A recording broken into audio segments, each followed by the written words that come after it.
and welcome to GameSack. Let's talk about some criminally underrated games that hardly anyone ever talks about for whatever reason.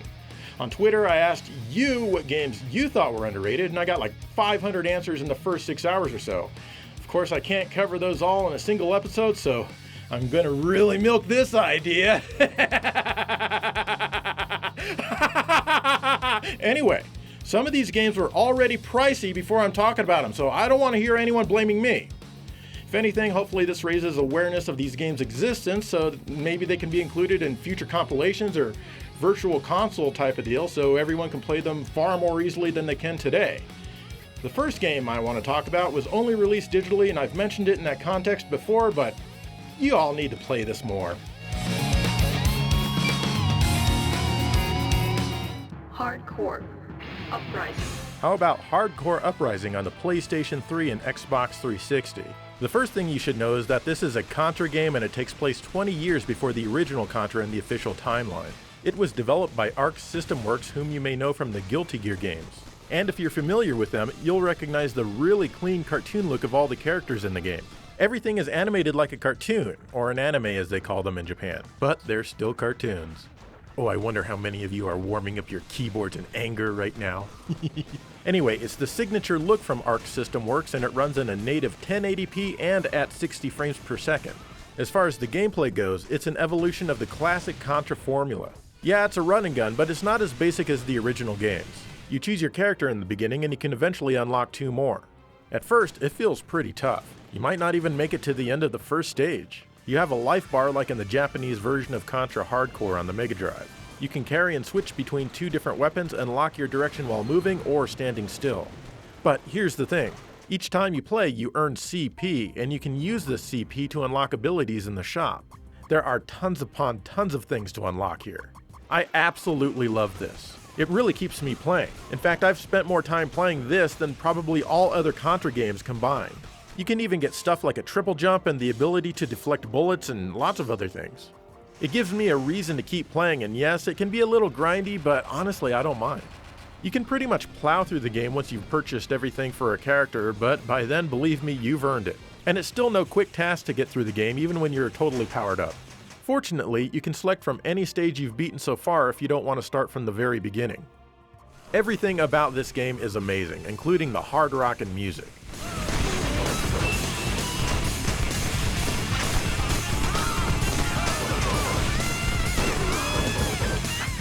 The only thing that could make it better is if it were available physically. Well, that, and I'd like it if there were a few organic bosses and enemies in the game instead of just everything being mechanical.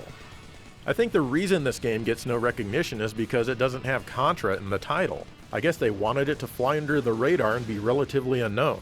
The honest answer is that they wanted Hardcore to be its own sub-series. But come on, they still should have included the Contra name. I mean, they've put the official Contra name on many lesser games. Regardless, this game really does need more appreciation.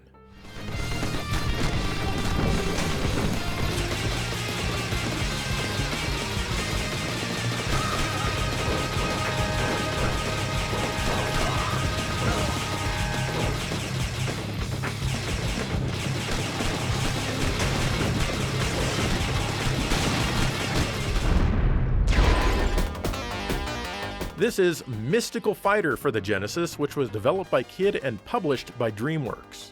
This is a 1 or 2 player beat-em-up that's really never mentioned. I rented this one back when it was released, and it really didn't appeal to me for the same reason it probably doesn't appeal to many people. And what is that reason? Well, the main characters are kabuki, which aren't really warriors, but more associated with Japanese theater. Who wants that? I think if it had samurais or ninjas or just plain random dudes, it would have had more appeal.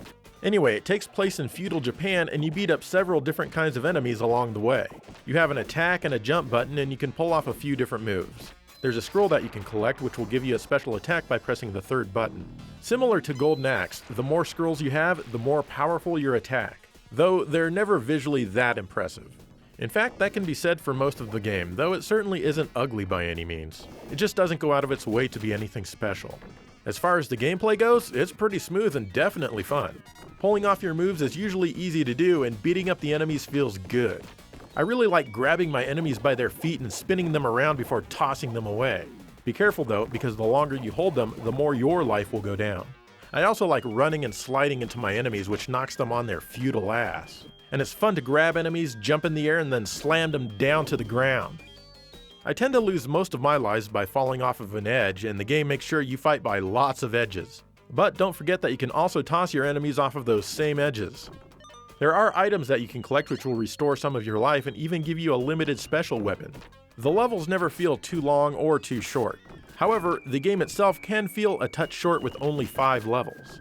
Well, that is unless you play it on hard. In fact, you can only access the 6th level if you play it on the hard difficulty mode. The music isn't bad at all, though sadly it's only in mono. Overall, I'd say that this is a fun beat-em-up if you can get past the silly characters, and like I said, it can be played with 2 players. So grab a friend and make Japan feudal again. It also might have been overlooked because there were a lot of really good games for the system released at the time. Still, you really can't go wrong with this one, just as long as you're not expecting Streets of Rage.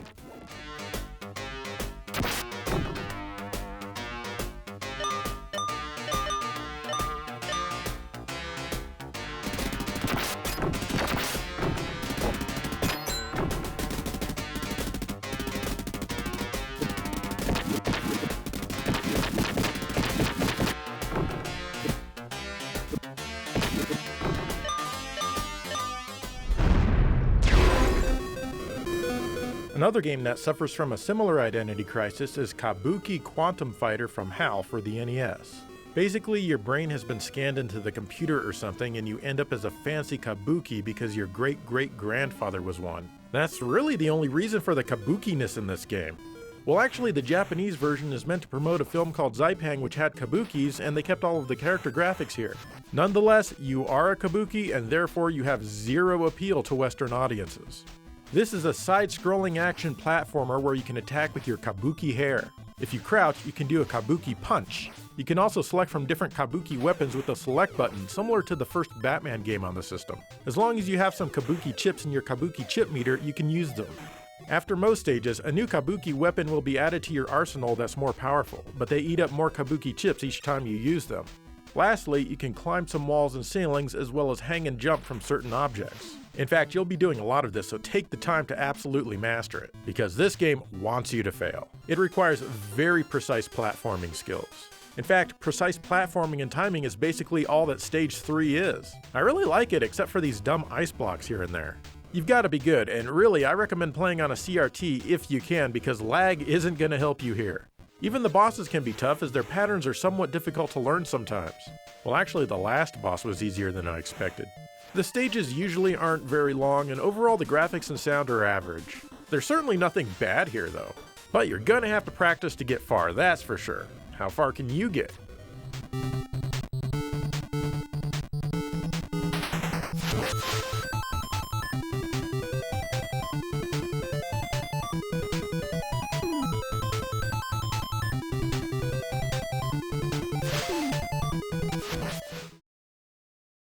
This next game is underrated, and it even uses a ninja instead of a kabuki. In fact, it says ninja right in the title.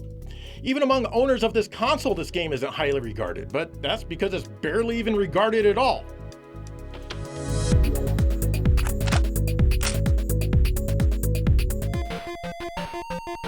Here's The Ninja on the Sega Master System. This is a very early game for the console, and basically it's an overhead run and gun, just without any guns. Instead, you're a ninja who throws a bunch of knives. One of the buttons on the controller allows you to fire in the direction that you're facing, while the other button makes you shoot straight up no matter what. If you press both buttons simultaneously, you'll disappear for a second, which makes you invisible and invincible. This is really good for dodging enemy attacks.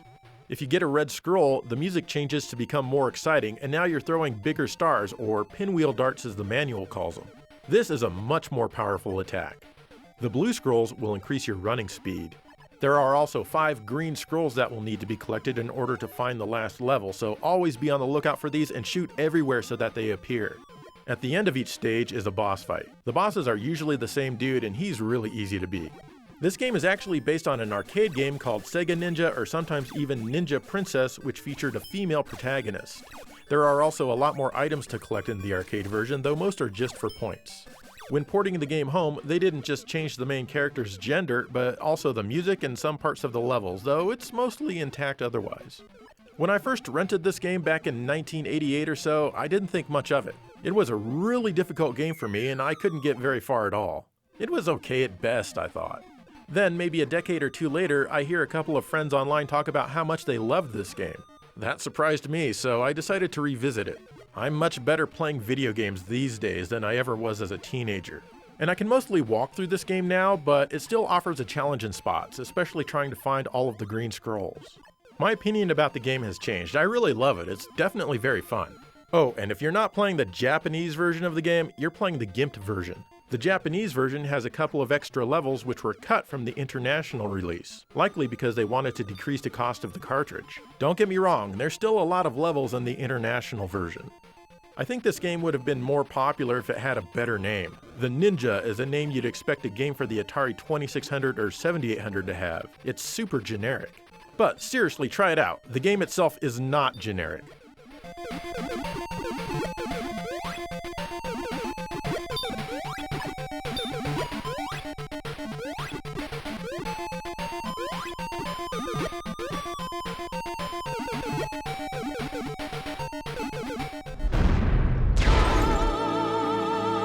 This is El Shaddai, Ascension of the Metatron, which was released on the PS3 and Xbox 360.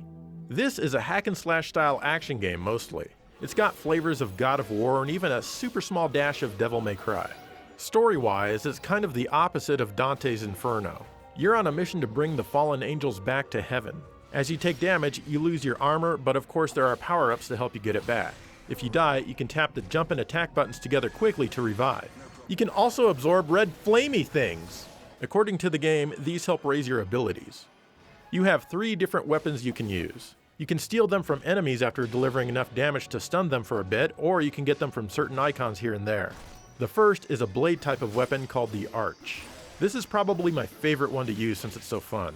The Gale is a weird thing that shoots projectiles, and honestly, it's kind of a pain to use. I really don't like it much at all.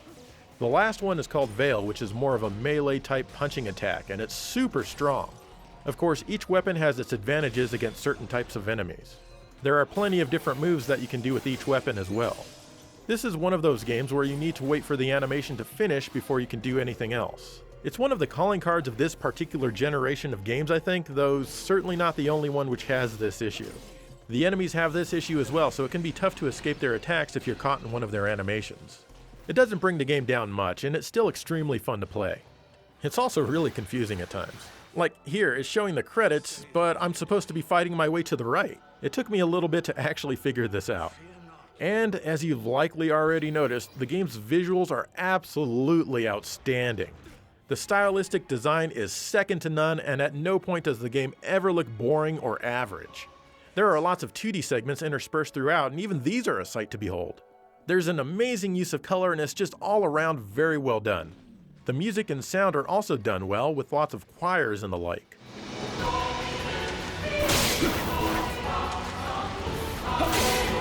And Jason Isaacs provides the voice for your buddy Lucifer, who literally talks to God on a cell phone for you.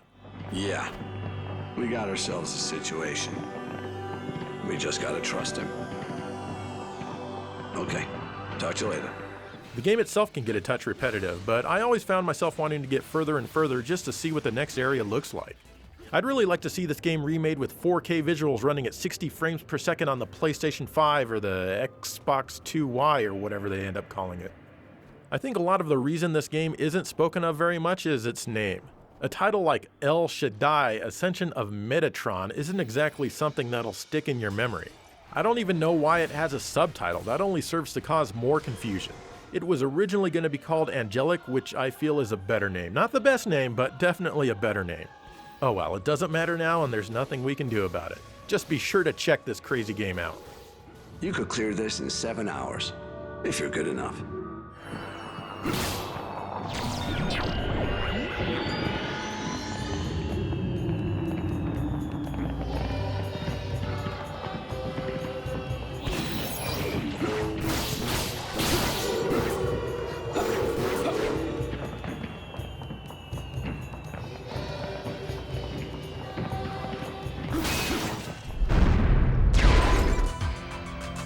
This odd game is called Silent Bomber, and it was brought to the PlayStation in 2000 from CyberConnect and Bandai. This game feels like a cross between Bomberman and maybe Burning Rangers? I'm not sure where the Burning Rangers vibe comes from, but it's definitely there. Maybe it's the people constantly talking to you, or the aesthetic of the character, or all the fire. Otherwise, it plays like you'd expect a Bomberman action game to play. You're a dude who runs around and your main attack is dropping a bomb on the ground. You detonate it with a different button, but you've got to make sure you're clear of the blast area if you don't want to get hurt. You can also hold the button down to lock onto enemies and toss a sticky bomb at them and then blow it up. You have secondary powers like napalm and paralysis, which you can use the same way as you use your bombs. Be careful though, as you only have a limited number of these. You can also jump and dash. At first, you can only lay down 2 bombs at a time, but as you collect more and more E-chips, you'll be able to drop many more simultaneously. The enemies come at you non-stop, so really, you want to keep moving. Just run past them, lay a bunch of bombs, and then detonate them. The controls take some getting used to since you need to use 2 different buttons each time you attack, but it doesn't take too long. It gets pretty fun and action-packed, that's for sure. You'll often have specific targets that you need to take down before the game lets you move on. The stages can get pretty big and you only have 1 life. And the bosses have life bars, which is a good thing because these fights can take a while. The graphics aren't anything special for the system, in fact they're quite bland and colorless. But they get the job done, I guess, and that doesn't mean that you won't have fun. The sound and music are good, but again, nothing exceptional. There's also some full motion video with some cheesy CG between some of the stages if you're into the goofy story. And the story can be summed up with this line. My only duty is to destroy my designated target. I'm concerned with nothing else. I mean, that's really all you need to know. When it comes down to it, this is an awesome game that could perhaps use more checkpoints and color. It came out when the Dreamcast was already making everything else look bad and the hype for the PS2 was gearing up. Check it out.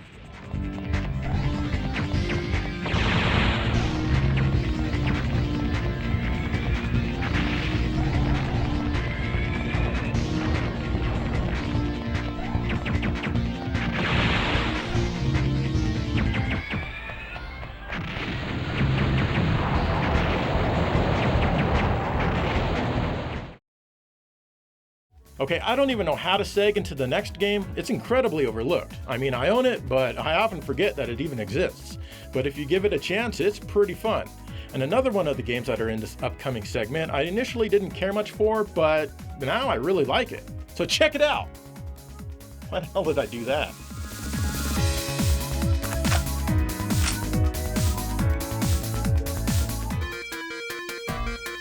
Another game you rarely hear anyone mention is Marvel Land on the Genesis from Namco.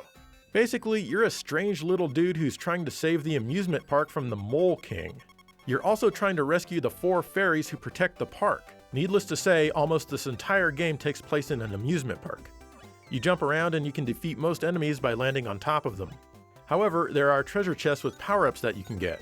This one makes a bunch of mirror images of you called a spirit tail. If you press the attack button, you can swing it around and defeat enemies and grab items. You can also use it as a swing. Each time you kill an enemy, one of you disappears from the spirit tail. If you grab an L icon, you gain an additional U to the spirit tail if you have less than 8 total. This icon adds wings, which lets you jump higher. You can also kind of float in the air by flapping the wings with the jump button. The S icon will give you an extra dude. There are also some bad icons which can cause you to lose a life or a piece of your spirit tail, so be careful. The control is responsive, though a bit slippery at times. It definitely takes some getting used to. This originally was an arcade game that didn't see very wide distribution, and I've certainly never stumbled upon one in the wild. They did a decent job with the port, though it's certainly downgraded as far as visuals go, but it still looks nice. They even kept some of the rotation in, like these platforms. Beware though, because platforms can rotate on you without notice and get you into some trouble. The music is nice, though certainly not among the best on the console.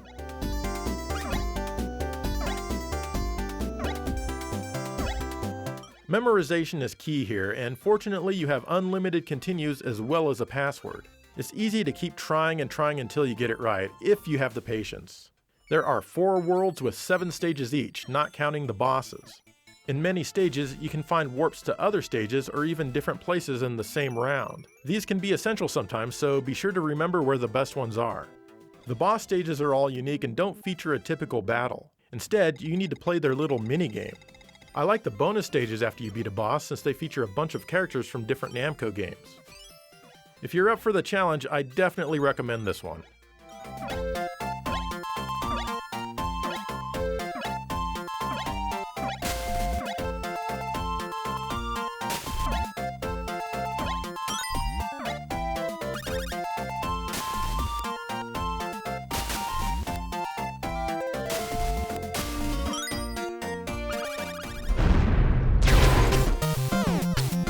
One game that's certainly not unknown but you never hear much about these days is Shatterhand from Natsume and Jaleco on the NES. This was released at the end of 1991 after the Super NES was already out, so it's no wonder it got overlooked. Anyway, check out the cover for this game. How could you not buy that? Who wouldn't want to be friends with this guy? The good news is that you get to play as him and experience a typical day in his life punching things to death with his bare fists. That's right, fisticuffs are your favorite method of attack, and that means your range is short. The bad guys don't care though, and they'll constantly shoot at you. After you get past the intro stage, you can choose from the next 5 areas, Mega Man style. As you wander through each stage, there are boxes that you can punch open. Sometimes these contain the Greek symbol for alpha or beta. You can change which symbol they represent by punching them because punching is how you deal with every facet of your life. Once you collect 3 of these, a little robot buddy comes down and helps you out for a while. And depending on the order in which you collected the alpha and beta symbols, you get a different style of robotic attack. There's a total of 8 different attack styles, and it's always fun to see what a new combination does. You can also collect coins from boxes and defeated enemies. You use these at various platforms which can affect you, and the price is listed right on the pedestal. 100 coins changes your color and doubles your attack power. Since most enemies take tons upon tons of hits, you absolutely want this. 300 coins restores your health bar. These are often found right in the nick of time. Lastly, 2,000 coins will get you an extra dude, and you'll probably be needing this too since the game is no cakewalk. Yeah, it's tough, but fortunately you have unlimited continues, so you always want to keep trying. I really like the graphics in this one, they're very detailed. One of the stages even has some nice parallax scrolling. Sometimes a stage will throw something crazy at you, like flipping upside down. This will remind you a lot of Metal Storm if you played that one. You can also climb fences, and it can be a little awkward to fight enemies this way, but it doesn't take long to get used to. The music is good and it never gets on your nerves, but it's nowhere near as good as some of the classics on the system like Batman or Mega Man 2 for example. But honestly, the game itself deserves to be ranked up there with the likes of Batman, or at least well above the likes of Bayou Billy. The only real change that I'd make is to reduce the amount of damage that the normal stage enemies can take. But seriously, this is definitely in the upper echelon of NES games.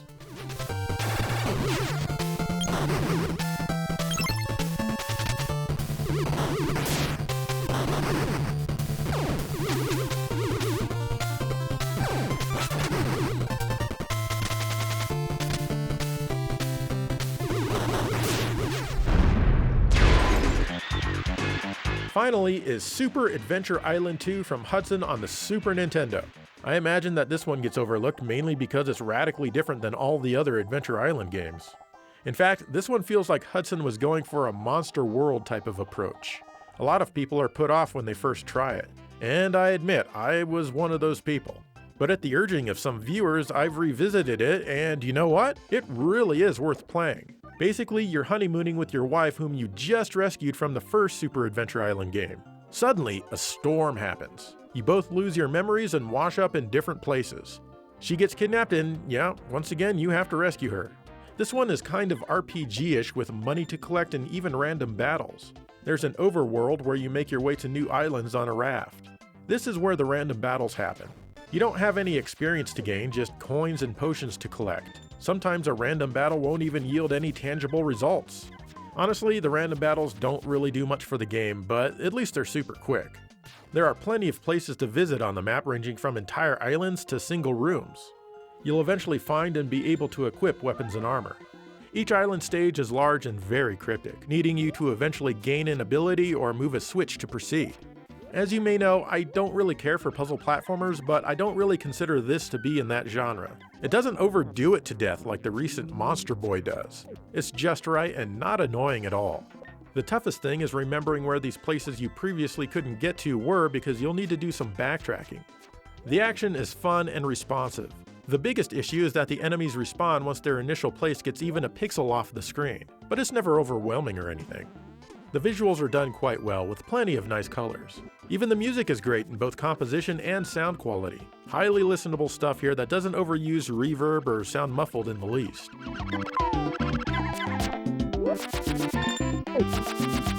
I never even heard about this one back when it was released, as nobody seemed to give it much coverage, likely because there were so many bigger games coming out at the time.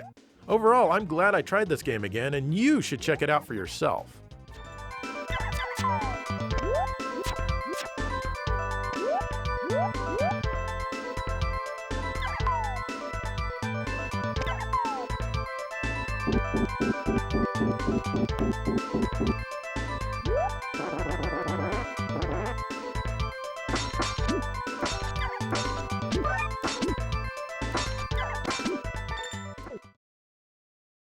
Okay, so those are 9 games that are criminally underrated that need more attention and love. Like I said, I've got more games for future episodes of this, but why don't you let me know what games you think are underrated, and maybe I'll include your game in the next one of these episodes and bump someone else's suggestion off because it was crap! So let me know, and in the meantime, thank you for watching GameSack. I can't cut to the credits until the music swells up. Brian, can you swell the music up so we can go to the credits, please? It's over. Mr. Brymaxian. He plays the music live for each and every individual episode. It's not like I have this pre-recorded and can fully control it during editing or anything. Brian, hello! Oh, finally about time. Here we go!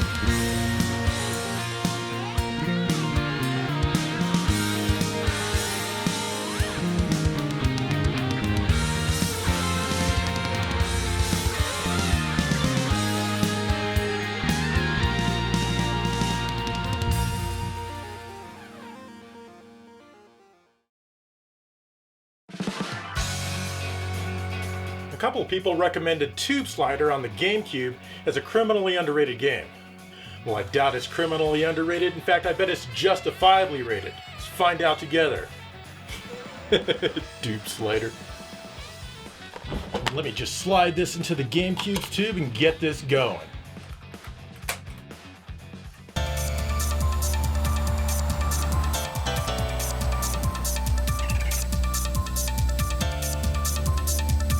Man, what kind of broken-ass F-Zero nonsense is this? Well, the graphics are okay, I guess. And the controls are adequate. Listen to those nasty sound effects, though. Ugh. What's more is you simply cannot lose on the first session. There's no challenge at all. But on the second session, you can't even place because it's so damn unbalanced. And it's not fun because you're playing the same tracks as you did in the first session over and over and over again. Well, it turns out the game is properly named. It makes me need to slide something out of my own tube.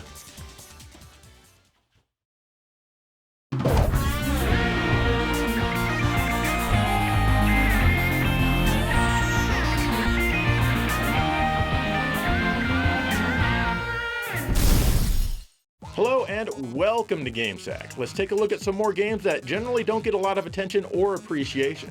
In fact, a lot of these games didn't get enjoyed by many people even in their own time.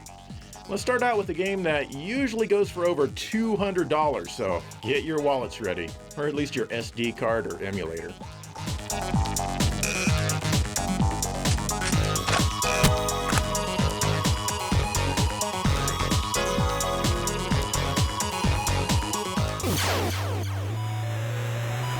How about Dragon Fighter on the NES, designed by Natsume and published by Sofel in 1991. This game doesn't present you with any story or other nonsense like that. You're taken straight to stage 1 where you need to battle enemies with your rather short sword. In addition to your sword, you can also hold down the attack button and release a charge shot. As you kill enemies, you fill up the lower bar that lives in the top corner of the screen. Once this bar has enough power, it begins to flash. Now you can do something special if you hold up and press jump. Get this, you'll then turn into a dragon. When this happens, the screen scrolls automatically and you fire towards the right. You can't turn around. You'll remain a dragon until the power bar runs out, and you can't cancel it. As you're playing, you'll come across capsules that will change your color. You have your choice of green, red, or blue. Depending on your color, your dragon will have a different attack power. The green dragon fires a 3-way shot. The red dragon fires an ice-type thing on the ground, which kind of reminds me of one of the weapons from Ghouls and Ghosts. I don't care for this one much. The blue dragon is my favorite because he fires a homing shot, which is extremely helpful. The enemies will drop items sometimes after you kill them. These will usually refill your life bar a bit. Sometimes they'll drop a ring which will kill all of the enemies on screen. But usually when this happens, it's the last enemy to die, so there's nobody left for the ring to kill. Oh well. You start the game with relatively little life, but after you defeat each boss, your life bar increases and your power shot becomes stronger. The enemies are all designed to be extremely annoying. Most of them come right at you and they don't care if you're busy dealing with another enemy. You'll eventually figure out how to handle them, but you certainly won't be getting through this game unscathed. The enemies themselves could probably be more interesting. In the first stage, they're just throwing snowballs at you. If that's not enough, giant sentient snowflakes come down from the sky and try to touch you. And trust me, they hurt. The bosses are pretty cool, however their attack patterns are usually pretty easy to figure out. And the blue dragon will absolutely destroy most bosses with ease. The game only gives you 1 life with 3 continues and you start over from the very beginning of the stage. Honestly, it's probably a good thing, otherwise it'd be fairly easy to walk right through this one, especially if you have the blue dragon. I was able to beat it, but it took me using up all my continues and then starting over from scratch 4 times. By the way, in the final stage, you play as the gray dragon and it plays as a horizontal shooter. It seems easy at first until you realize there's no way to refill your life here. The graphics are good, but I wouldn't say they're among the best on the system. I think the main character sprite could use a couple of more colors. It looks like he's wearing a cap with a feather in it or something stupid, but if you look closely, you see he's wearing the skull of an evil creature that he previously defeated. If that part were colored white, it'd be easier to tell what it is. The music is really good. Again, not some of the best on the console, but still some great stuff here. The generic name was probably why this one was overlooked. It doesn't stand out in the sea of similarly titled games on the platform. That, and it came out when the Super Nintendo was getting ready to launch. It's definitely worth a playthrough on your favorite console or device that plays NES games.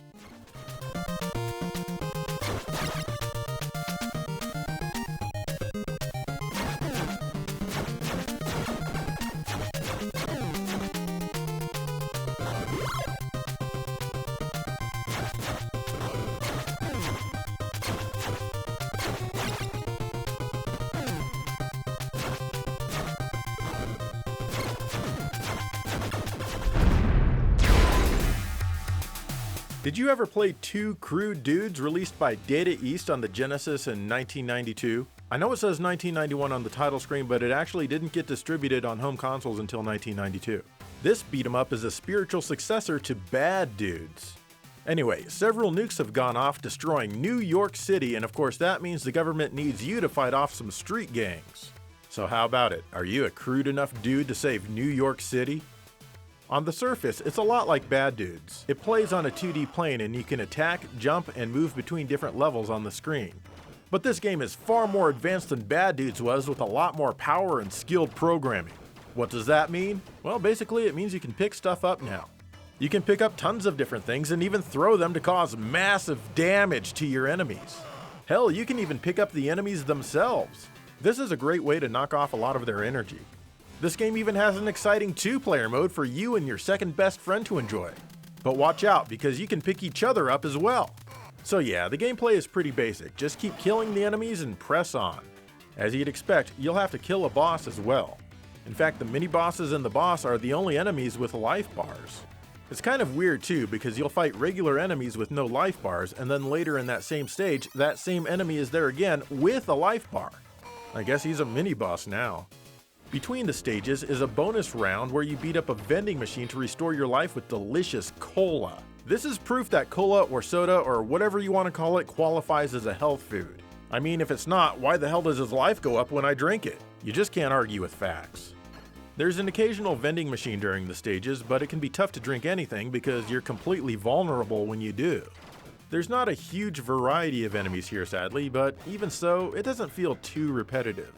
The worst is when you arch your back and let these dogs chew on your manly milk buttons. Did you just say tits? It sucks because there's really nothing you can do. You just kind of have to stand there and enjoy it.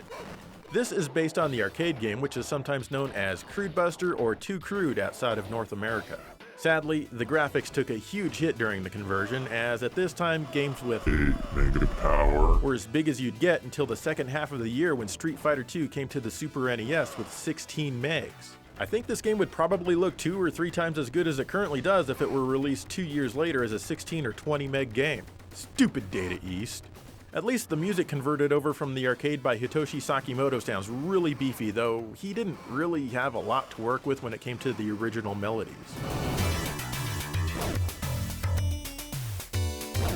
Sadly, the sound effects and especially the voices are pretty rough. Since this game came out when Street Fighter II Mania was ramping up, it really didn't stand much of a chance as this was an old school single plane beat 'em up. Magazines all but ignored it, and so did the public. Still, this one is fun to play, and you might be missing a good time if you neglect this game like you've been doing for your entire life.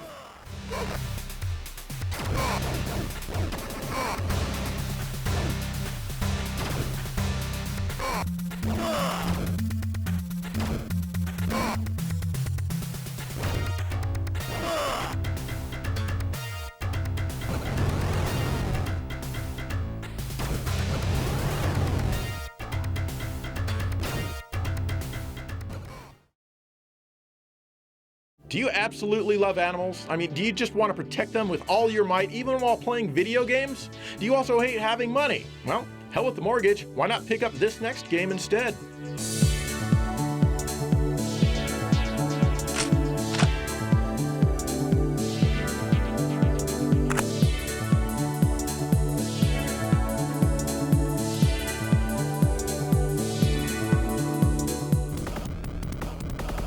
Here's Growl on the Genesis from Taito, and it was released in 1991. Okay, hearing myself say that sentence, I just suddenly really want to punch myself in the face. Moving on, this is a beat 'em up where you're fighting evil poachers who have been hunting animals to extinction. Apparently all animals, except for humans, since this game makes no distinction. You can choose from 4 different playable characters with slightly different attributes. The controls are fairly simple. You have an attack button, a jump button, and a special button. Your normal attack on its own is fairly useless. What you want to do is look for a weapon to pick up. Now your attack is significantly more effective and lots more fun to use. There are different weapons you can get from swords, poles, guns, bombs, and even a whip. The whip is great because it can take care of enemies on both sides of you. It also makes you feel like Indiana Jones, which I'm sure is no coincidence. The bomb is pretty cool because when it goes off it makes your enemy's body parts fly all over the place. It's satisfying to use for sure. But be careful because they can throw bombs at you as well. If you don't have a weapon, then the jump kick is by far the most effective means of attacking enemies and also staying alive. You'll often get surrounded by evil poachers, and this is where your special button comes in handy. You'll do some kind of spinny kick depending on your character, and you'll be able to get out of that mess. But of course, it takes off some life from your life bar. You can also do this move by pressing attack and jump simultaneously, so be careful. This game actually puts a ton of enemies on screen simultaneously. It's really easy to get caught in the middle of them. As you play, you'll come across evildoers who are holding animals captive. Be sure to free the animals as they may help attack the enemies. I especially like it when you free these 2 elephants from the boat. The little one comes and starts running over all of your enemies. They immediately die horrible deaths by extreme dismemberment. Ow! That'll teach you not to be evil. Ugh, I hope you're okay with no longer being solid. Ugh, yeah, righteousness always prevails. Ugh, stupid human, animals rule! Another thing that I think is cool about this game is that, like the arcade version of Double Dragon, the entire game is one continuous scrolling playfield with no break or screen changes. Well, actually it does fade out and back in when you go into this cave. But it's still pretty cool to see the majority of the game as one set piece. I like that. The graphics are by no means taxing the Genesis in any way, but they're good enough. Same goes for the music. It's certainly not Streets of Rage, but it doesn't sound unpleasant. I wish there were a greater variety of music tracks though. This is a port of the arcade game of the same name. As you can see, it definitely looks a lot better. Here, up to 4 players can play the game simultaneously. But in the Genesis version, you can only enjoy up to 1 player simultaneously. So why is this one overlooked? Well, honestly, Taito never put much effort into their Genesis games. They used what felt like the most basic programming and graphic skills possible. so games from Taito didn't exactly make heads turn. Oh wait, yeah, I almost forgot. Streets of Rage kinda took the genre to new heights on the system right before this came out. That's probably mainly the reason, I think. Oh, and like I mentioned, it's single player only. That's probably another really good reason. Still, it's worth trying out. It'll make you feel good because if you beat it, you'll have saved all of the animals in the entire world.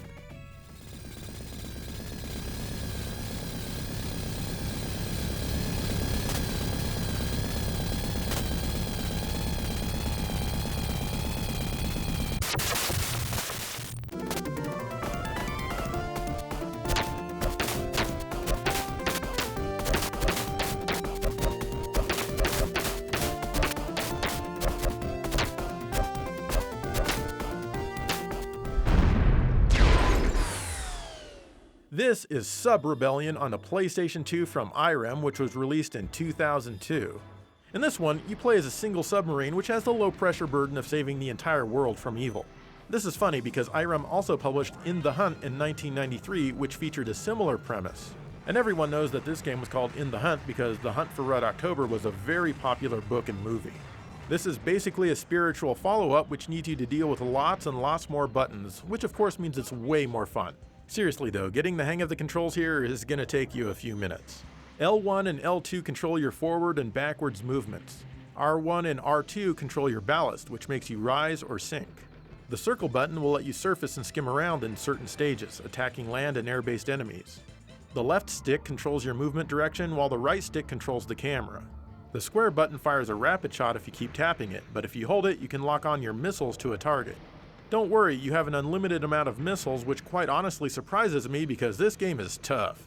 You have to wait for the gauges on the left to refill before you can lock on again. Each mission has a fairly simple objective, usually destroying a certain amount of such and such an object. Sometimes there's a boss-style encounter.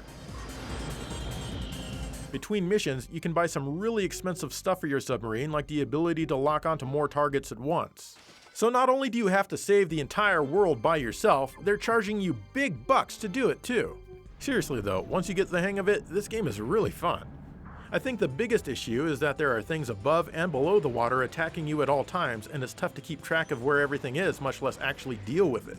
For example, you're above water trying to attack some surface cannons while some jerks you don't even know are there are attacking you from below. You'll quite often get hit by things you don't see. Oh, and turning and moving happens really slow. Oh, and this is true by the way, did you know that at any given time there are more airplanes in the ocean than there are submarines in the sky? Huh? Yeah, moving on. When you destroy certain things like this helicopter that just sits there and drops depth charges, it'll give you an item which provides some strength back to your shield. But it often won't be enough and you'll find yourself restarting the level. Thankfully, there's unlimited continues, just as you'd expect from a PS2 era game that lets you save between levels. The graphics are pretty good for this system, and even though all the levels are basically water levels, they do a good job of making each area look different. I didn't care much for the 5th mission though, as it's a cave maze and everything looks the same and there's no map. Oh, and sometimes you have to worry about your air supply, so that means there's a time limit, which of course only increases the amount of fun. The sound and especially the music are pretty good in most stages. Not all stages have music though. The aforementioned Mission 5 just has creepy ambient sound and ping noises. Like I said, this game can be pretty tough. The missions aren't short, and if you die fighting a boss, you have to start from the beginning of that mission. Still, I found myself playing the missions I was dying on again and again just to keep trying. Even after I thought I was done with the game and I powered the system down, I'd come back later and try again. And that definitely says something for this game. As clunky as it is to play, it's quite unique and definitely interesting. I imagine this game got next to no marketing, and that's why a lot of people don't know about it. If only it had the word hunt somewhere in the title, it could have been a resounding success.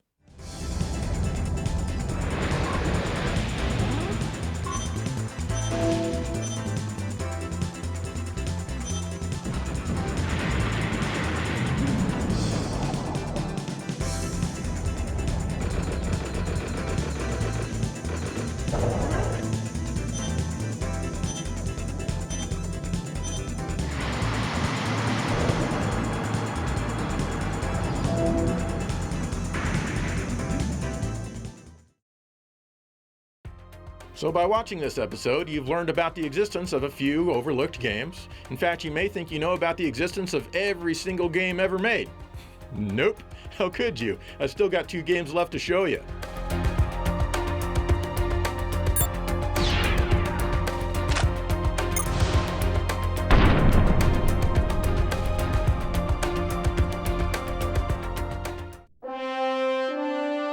This one is Genji, Dawn of the Samurai for the PlayStation 2, and it was released by Sony themselves. This game takes place in feudal-ish Japan. It was suggested to me by Norm the gaming historian, and I didn't even know about it until he told me. Thanks, Norman. The story is full of lots of silly words that would probably offend some of you if I tried to pronounce them, so let's just go with this basic summary.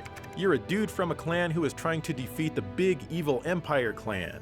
You find out that you happen to be the son of the dude who led the good guy clan, and that makes you able to carry these orb stone thingies. But the evil Empire clan has some of these orb stone thingies as well, and that's what makes them powerful. Now you're on a mission to restore justice and peace to the troubled land of Japan. It plays like a mix of Onimusha, the PS2 version of Shinobi, and maybe a dash of Devil May Cry. You have 2 swords, and you hack and slash your way through enemies with a normal and special attack, each assigned to their own buttons. The combat feels really good. The orb stone thingies grant you a special battle power by pressing the L1 button. When you do this, time slows down and you need to wait for the icon of the square button to appear right next to you. When it does, press it and you'll do a fancy counterattack that causes, you guessed it, massive damage. If you mess up, you'll snap out of it and have to fight the enemies normally like a schlub. It's usually good for disposing of groups more rapidly than just fighting normally. Timing is absolutely critical if you try to do this during boss fights. But wow, can you defeat them fast if you're good at this. Good luck, because you'll definitely need it. You also gain experience to level up as well as money as you fight your enemies. The money can be spent in the store to buy better stuff, and fortunately the selection isn't overwhelming or ridiculously expensive. Eventually, another dude will join your clan, but he's big and slow, and he's also really strong. You can choose which person to play as depending on who you feel is best for the mission at hand. In some missions, you'll automatically switch back and forth between the characters as you progress through the level. The good news is that you both level up together and carry the same items as each other at all times. More good news is that both characters are really fun to use and control. The big guy has more life, so I often enjoy using him, but when I switch over to the little guy, he feels just so nimble and quick. Sometimes you might need to grind a bit in order to raise your level before a boss fight, but as I've said many times before, that's not something that usually bothers me. Like Resident Evil and Onimusha, each area is its own thing, and when you go to the next screen, suddenly you're at a different camera angle, which can sometimes be confusing, at least briefly. No tank controls here, but the directional stick will take a second or two to switch over when the screens change sometimes. Fortunately, this never affects battles because scenes don't switch when you're fighting. The bosses can be pretty tough, but I kept trying and trying because I knew I could beat them. And I always did, eventually. The graphics are great for the system, all things considered. The colors and detail are both very lush, with day and nighttime scenes. Sadly, the game is restricted to an interlaced picture and a 4:3 aspect ratio. But at least it all moves at 60 fields per second. It can slow down and drop resolution from time to time during intense scenes like boss fights. The music is very Japanese and it absolutely fits the game, but come on, let's get real. You're not going to be hunting down this soundtrack.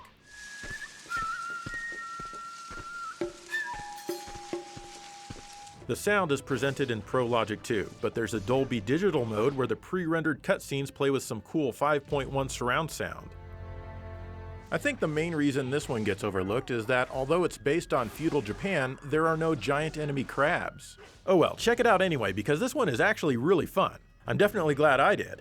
A sequel exists on the PlayStation 3, and I hope to check that out someday soon.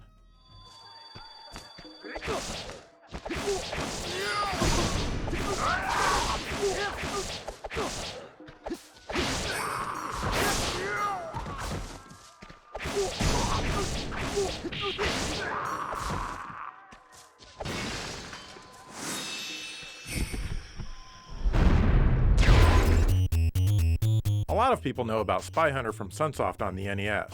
I actually remember people making a big hoopla over this game back in the day, though to me it was always average at best.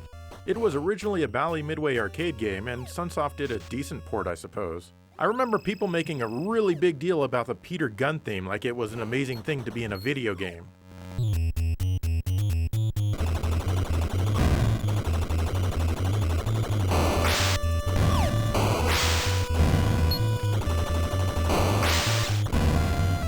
The game that people rarely ever mention is Super Spy Hunter, also by Sunsoft for the NES, released in 1991. This was an original Sunsoft game called Battle Formula, and it was renamed Super Spy Hunter for Western markets. Though it's definitely obvious that they had Spy Hunter in mind as they were developing Battle Formula. Anyway, this game takes place in the future, so you know it's good. Like the original game, you can control your speed by pressing up and down. There are red and blue trucks that will appear, cycling letters that you can destroy. These are your power-ups and special weapons. You can get things like an oil slick to leave in your wake, which is very Spy Hunter-like. There's even a bomb that will not only damage everything on screen, but also your eyeballs. You fire with the B button, and you have cannons which you can rotate to your side and behind you with button A, unless you have a special weapon ready to use. After you get a few power-ups, these can aim automatically at the closest enemy, which is extremely helpful. It still feels like your firepower is pretty weak though, and it takes a while to get fully powered up. The stages are really nice and varied. In the first stage alone, you're driving on a highway, speeding through the water, and even across the tops of 18-wheelers. The second stage has you going through sand, which can push you in the direction that it's moving. I don't know how a patch of sand can just move in a particular direction on its own, but keep in mind that this game takes place in the future where sand has evolved to be sentient. It's also coarse and irritating, and it just gets everywhere. And it wants to kill you, specifically. The enemies themselves aren't really special and don't even seem like they're from the future at all. Most of the bosses are definitely from the future though, as I haven't seen anything like this while exploring the world here in the present. I mean, have you? Unlike the original game, you don't die in one hit. You start with a tiny life bar which lets you take 4 hits. Thankfully, this can be greatly expanded upon. Unfortunately, if you die, your life bar resets to only having 4 hit points. And this game sure makes a spectacle of how much you suck when you die. Wow. Your weapons are also downgraded after dying, but not all the way. This makes fighting the bosses a tough ordeal when you first get to them and you don't know their patterns yet. Eventually, you'll die so much that you barely have any life and only spit wads being fired from your gun. Believe it or not, they can still be defeated this way if you're really good. This game has unlimited continues and you'll start over from the beginning of the level, so be sure to power yourself back up before you get to the boss. Some stages, like level 3 here, feel insanely long. I think that you might need to take the road splits in the proper order though. For example, on level 2, if you keep staying left, nothing happens at all. Once you go right, then the enemies start appearing again. The graphics are super good for a game like this. It even has some fake rotation effects done with line scrolling in some areas of the road. It's fairly convincing and quite impressive for the NES. This could probably be in a Pushing Hardware Limits episode, so don't get mad at me if this appears again in the future. But only if I'm able to get further by then and show some of the other effects. And since this is a proper Sunsoft game, it has incredible sound and music.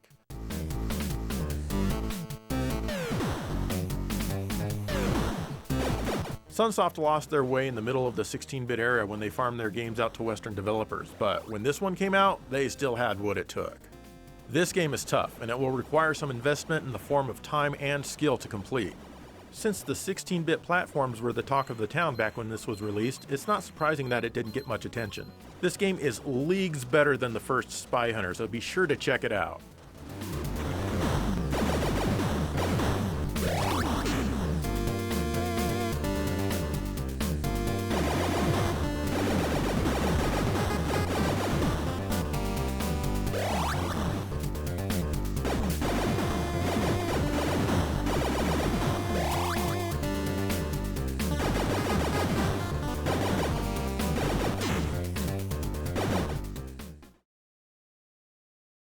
And there you go, some more games that just don't get enough appreciation.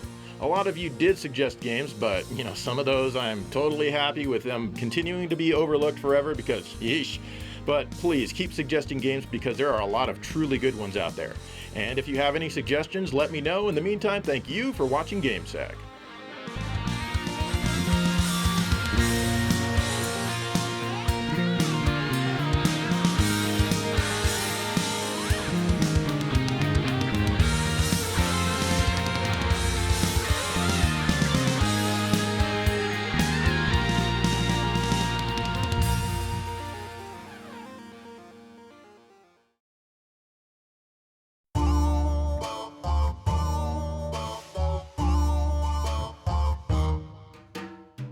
Do you enjoy playing video games for hours on end?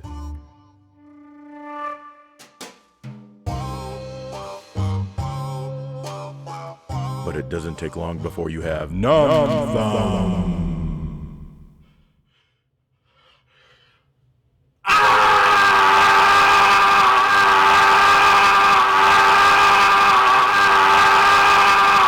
Well, why not try the gamer glove?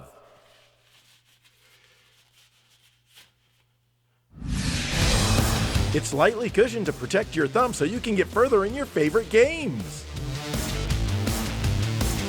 Yeah, 10 points! Play for hours or even days on end with the gamer glove.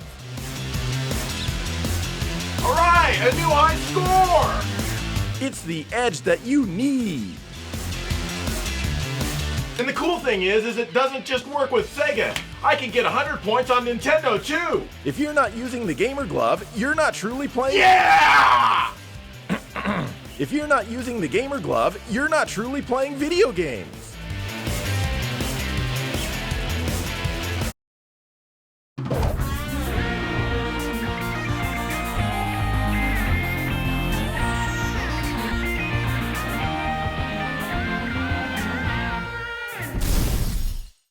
Hello and welcome to GameSack. It's time once again to take a look at some games that most people overlook or perhaps don't even know about.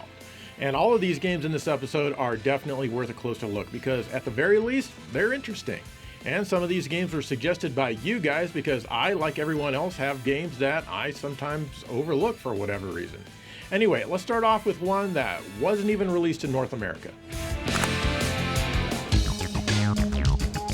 This is Gun Gauge from Konami, released for the original PlayStation in 1999. At least, I think it's pronounced Gun Gauge. I suppose it could be Gun Gauge, but that reminds me of Gungan, and I don't want to think about that. Anyway, this is a third-person shooter action platformer game. This one was only released in Japan and Europe. There are several characters you can choose from, but in the beginning you can only pick one, and his name is Wakel Skade. You know what? I'll give $10 to anyone who names their kid Wakel. It has to be a human baby and on their birth certificate. Your kid is going to be the one who has to deal with it, not you. So isn't that worth $10? I think it is. Anyway, your goal in this game is to simply shoot down everything that moves, and a few things that don't, but that part's optional. To do this, you have a main weapon that rapid fires if you hold down the square button. If your reticle is in the general area of the enemy, it will lock on. However, you can also hold down the L2 button to adjust your aim vertically, but you rarely ever need to do this. You also have a couple of items that you can switch between with the triangle button and use them with the circle button. For the first character, you get a shield which is mostly useless and a freeze bomb which will freeze an enemy for a bit, also mostly useless. You can strafe left and right with the L1 and R1 buttons. Double tap to dash in these directions and you definitely need to get used to doing this. Lastly, you can jump with the X button. Sometimes the game might ask you to do a little platforming, and unfortunately this is where the game is most broken. The jumping segments feel like afterthoughts because it's quite difficult to aim your character. Not only that, but the controls are extremely slow and do not feel very responsive at all. To top it all off, it doesn't even support analog controls despite rumble being included. It kind of feels like you're playing the entire game in a bog that's slowing you down as you'll be pressing pretty hard on the D-pad, hoping to move at least a little bit faster. Still though, with all that said, this game can be incredibly fun. It's always enjoyable shooting down your enemies and exploring around each area. You basically need to make your way through the stage where a boss awaits. Some of the stages can be rather maze-like or even extremely open with lots of fog. It's up to you to find out where you need to go. Along the way, there will be various things for you to collect, like gems or even flowers. Getting a certain number of flowers can unlock things like a sound test. And that's good because the music in this game is outstanding. I've been listening to the music from this game since probably the year 2000 or so. I never actually played the game until much later than that. Remember back when you could count on Konami to almost always have amazing music in pretty much every game? Hell, remember when Konami made good games? Or even games, period?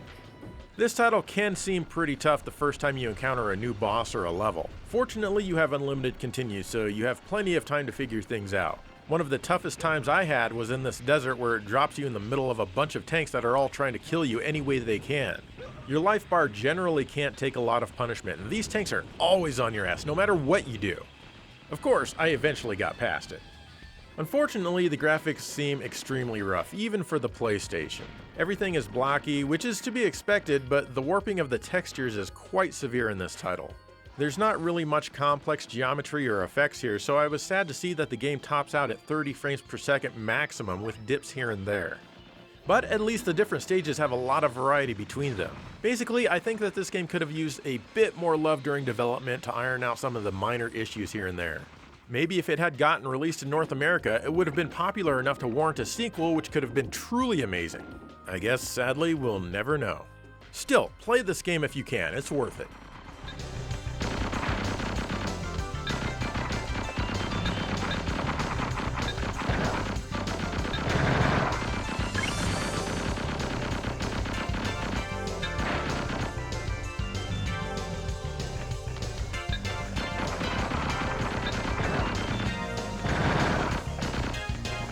Extra energy.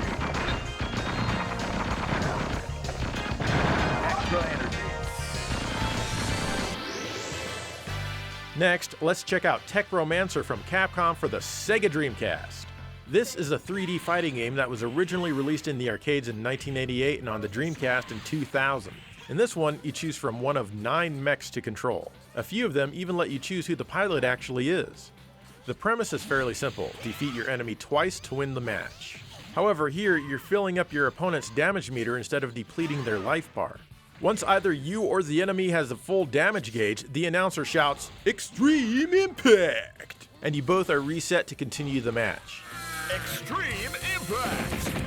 If you can damage your opponent's armor to 0%, then suddenly each hit you land causes a bit more damage. Destroyed. Once the damage meter has been filled twice on either fighter, the match ends and the other character wins. Critical impact. Now, since this is a 3D fighting game, the controls are a bit different than your typical Capcom fighter. You can run in pretty much any direction using either the analog stick or the D-pad. Since this is a fighting game, I preferred using the D-pad myself. However, that means you can't jump or block using the D-pad like you can in most other fighting games. So those moves are, unsurprisingly, mapped to their very own buttons. You also have a single attack button. However, you can press attack in conjunction with any of the other buttons like guard or jump to pull off a few different moves. The Dreamcast version, of course, lets you map some of these combos to a particular button if you want. At first, I struggled a bit getting used to it, but it didn't take long before the controls felt second nature. Once that happens, the game becomes immensely fun, as most Capcom fighting games tend to be. Occasionally, items will appear on the playfield that you can collect and then use to enhance your abilities. There's a story mode where each character has their own scenario that they play through. This adds to the replayability for sure, and I always like this feature in fighting games. Mainly because I usually play in single player mode. The stories here aren't deep by any means, but that's fine. You can also play in hero mode where you need to take down all 12 robots to become the champion, and you don't need to deal with any of the story cutscenes. This is great for after you've beaten all of the story modes and don't need to see those anymore. Overall, the graphics are decent to good, but I am a bit disappointed that this game only runs at 30 frames per second most of the time. There's not a lot going on here, so it's really surprising. Each of the robots look good, though some of them are pretty goofy. Hell, this one has his own nutsack. I feel that there could be a larger variety in the scenes that you fight in as well. The sound and music are both mostly pretty good. However, there are a few sound effects in here that are too loud and sound kind of annoying. The good thing is that the announcer is the same guy from Street Fighter Alpha 3. This is a really fun game to play. It was likely overlooked because of the incredibly stupid name this game has. Techromancer does not sound like a fun robot one-on-one fighting game. It sounds like a weepy RPG for people who get way too much into their on-screen characters. I mean, imagine asking your friend, "Hey buddy, you want to play some Techromancer?" Yeah, I don't think so, buddy. You go have fun with that. But now that you know what it is, you should definitely give it a try.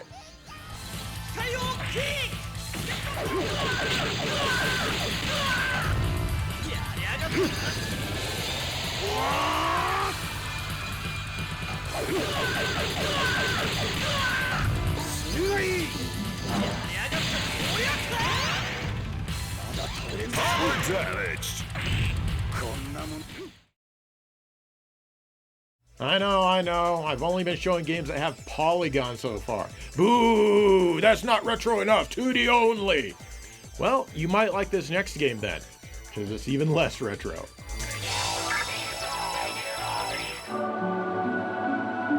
This one is called Chaos Legion. It's from Capcom and only available on the PlayStation 2, and also on the PC. This one was suggested in the comments of the last Criminally Overlooked video. And while this game definitely is overlooked, that doesn't necessarily mean it's a great game. It does have a ton of potential though. The story is rather nonsensical. Basically, you're a dude, and you're after another dude, but there's some atonement involved, and you know what? I really don't care. All I care about is how well this action game plays. And for the most part, it plays pretty well, honestly. This is a 3D hack and slash. It's one of those games where you're locked in an area until you defeat all of the enemies in that space. Then the door unlocks and you move on to the next. It's also one of those games where you get a little something from the enemy after you kill it. Nothing really new here at all. However, I generally really like these kinds of games. You have a soul meter which gathers strength as you kill enemies. At first, when you press the triangle button when it's full, you unleash a crazy thing which does a ton of damage. This goes away after the prologue because of course it does. After this, you collect crests, 2 of which can be equipped at any time. You can switch between them with the L2 button during gameplay. When you press the triangle button, you get a quick burst style of attack, just as long as you have enough stock in your soul meter. If you press L1, you get 2 or 3 ghost dudes which will hang around with you. Generally, they will attack on their own, but you can make them attack more and focus them with the triangle button. The more you use them, the more experience they'll get. Between stages, you decide how to power them up with that experience. As for you, you don't have many other moves on your own other than a sword slash and a jump. You're a basic bitch if there ever was one. The game starts out stupid easy, and while it never becomes what I'd call difficult, it does become extremely arduous. It feels more like a chore and you'd just rather have fun instead. I mean, who wouldn't?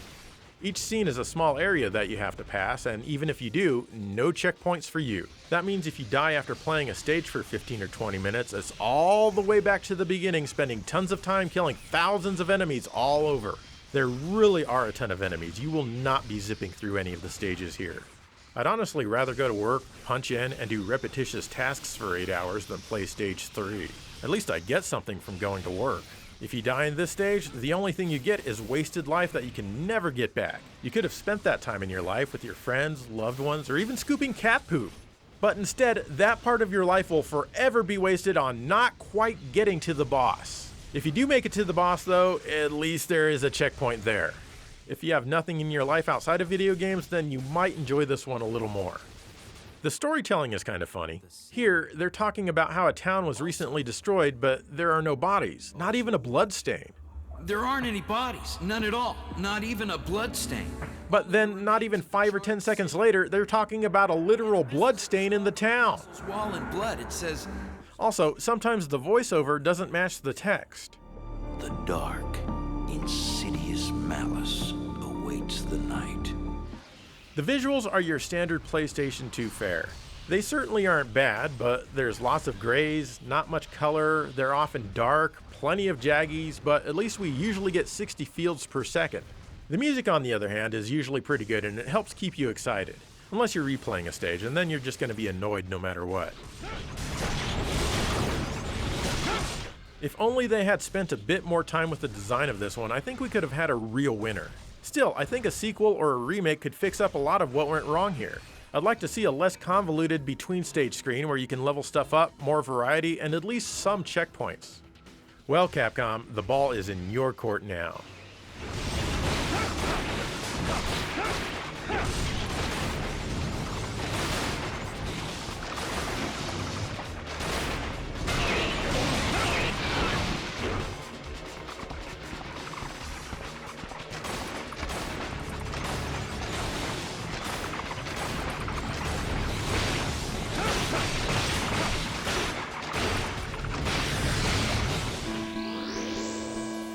This is Jurassic Park for the Sega Master System. It was also released on the Game Gear, but screw the Game Gear, I want to play it on the Master System here.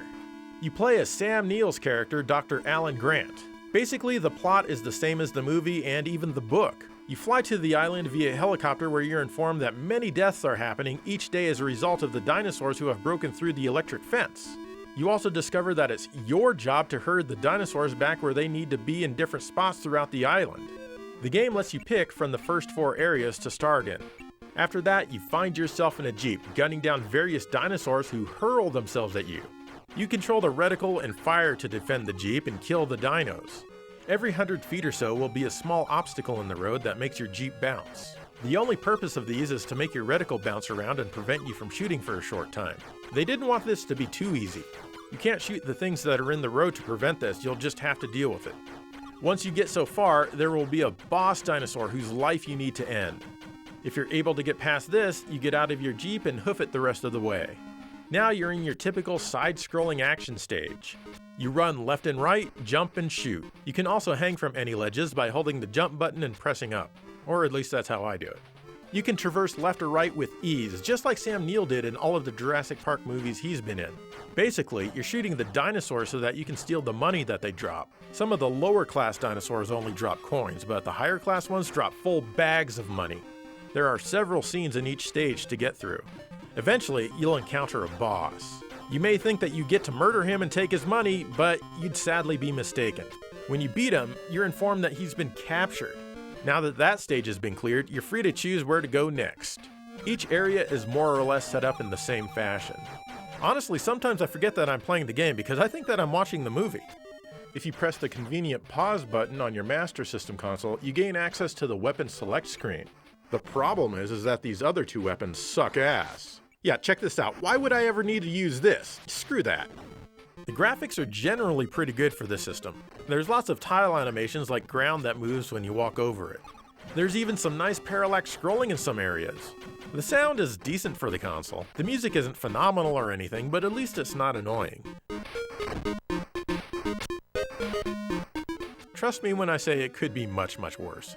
I rarely ever hear anyone mention this game, and I think a lot of that is because it was exclusively on the Game Gear in most of the world, and that's a system that just really never caught on.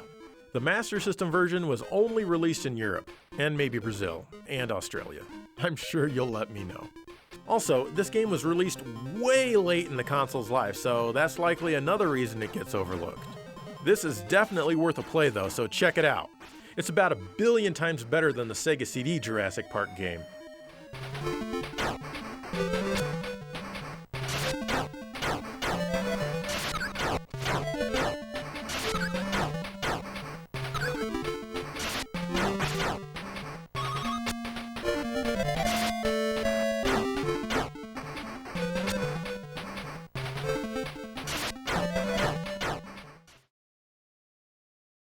This next game I've always been kind of curious about, but I never really had any ambition to actually sit down and spend some time with it.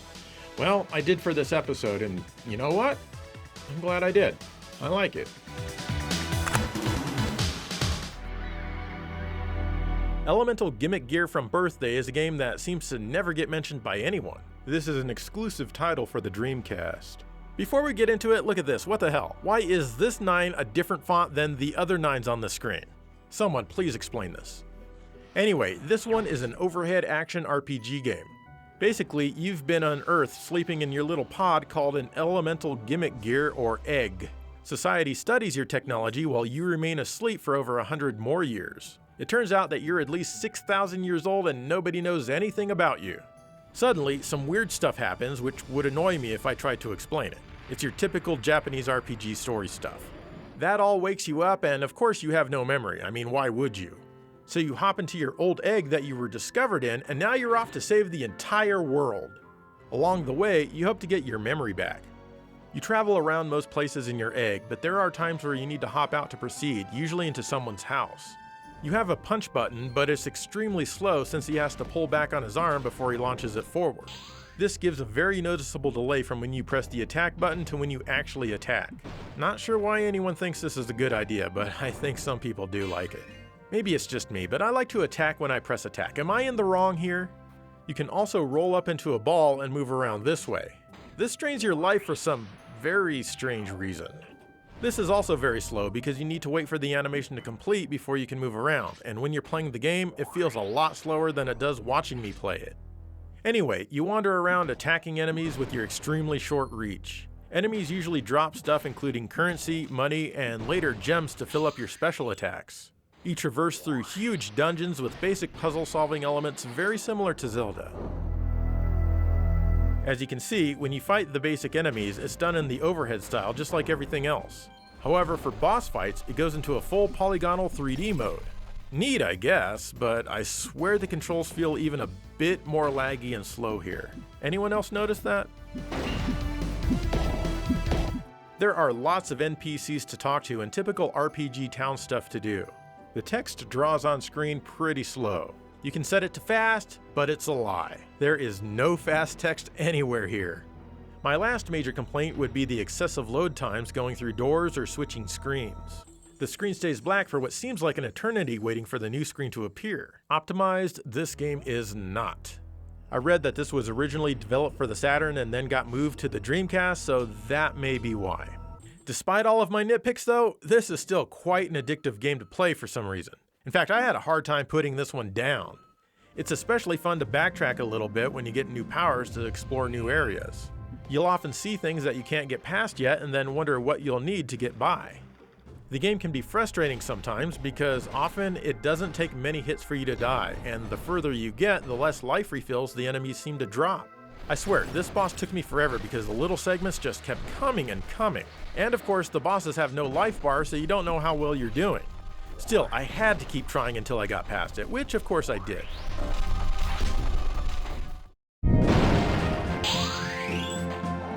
The 2D graphics here are incredibly good. They're definitely low resolution for the Dreamcast, but still nice with sharp pixels. The artwork feels like a comic book style with lots of cool colors. Many of the sprites look pre-rendered. And that right there would kind of go with this game originally being made for the Saturn because that was all the rage back then. The music fits the game extremely well and is some fairly high quality stuff.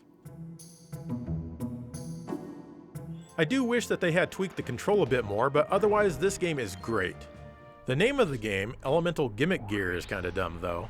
It always makes me think of Elemental Gearbolt on the PlayStation, and it's nothing like that. Besides the dumb name, I doubt this game had much in the way of marketing. Oh well, it's tough, but it's definitely not a bad game at all.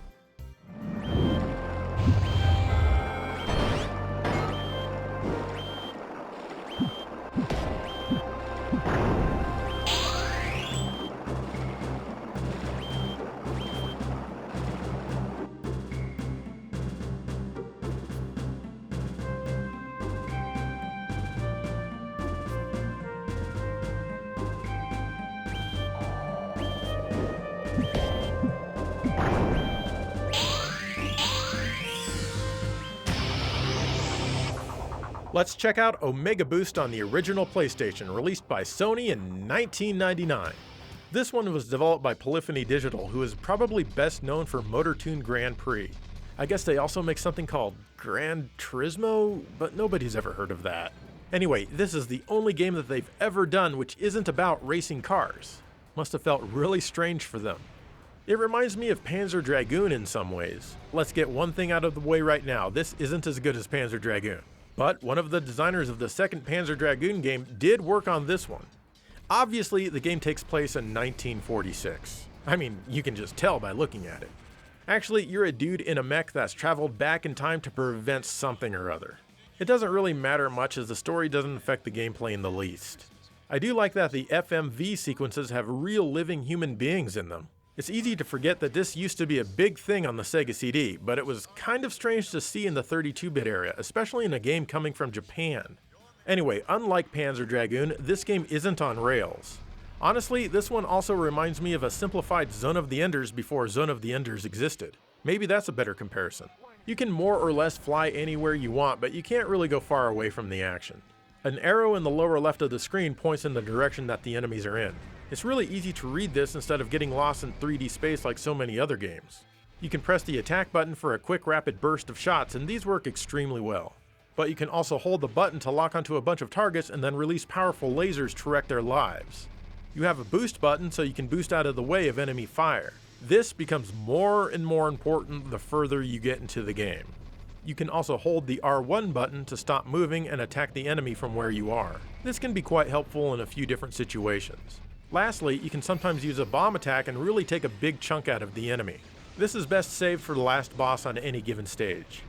You have a life bar and some bosses can make short work of it. You only have one life and a few continues, and when you do continue, you restart the entire stage. This feels like an easy game, but the challenge soon ramps up. Stage 4 is the one that will really start to teach you that you should be boosting if you want to survive. The game controls well, and if you press the analog button on your controller, you can control it that way as well. In fact, the game plays super nice with the analog controls. It feels immensely good and fast. Here's the thing though. Starting in Stage 4, the game would shut off the analog for no reason. It would be working fine, and then maybe I'd take a hit or something, and then I'd find myself unable to control my mech. I'd look down at the controller and the analog had turned off. I'd have to turn it back on again. This happened many times during Stage 4 and after. I ended up just having to use the D-pad. It must be a bug or something that occasionally pops up. Unfortunately, playing with a D-pad is decidedly less fun. But it is still fun, don't get me wrong. The graphics are sparse but good. It runs at a locked 30 frames per second, but honestly, I swear sometimes it feels a bit smoother. The enemy designs all look nice. The music is pretty cool as well, with lots of high energy tracks. Definitely seek this one out if you haven't played it, and pray that the analog disabling bug doesn't happen to you. Seriously, has anyone else ever experienced that?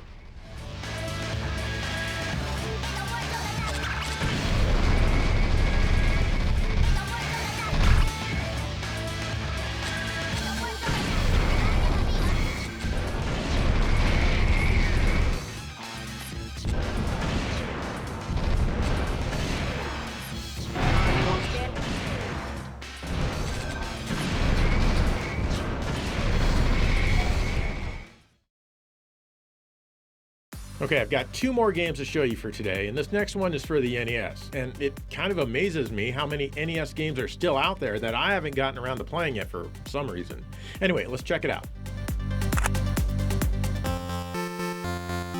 Here's Clash at Demon Head from Vic Tokai for the NES.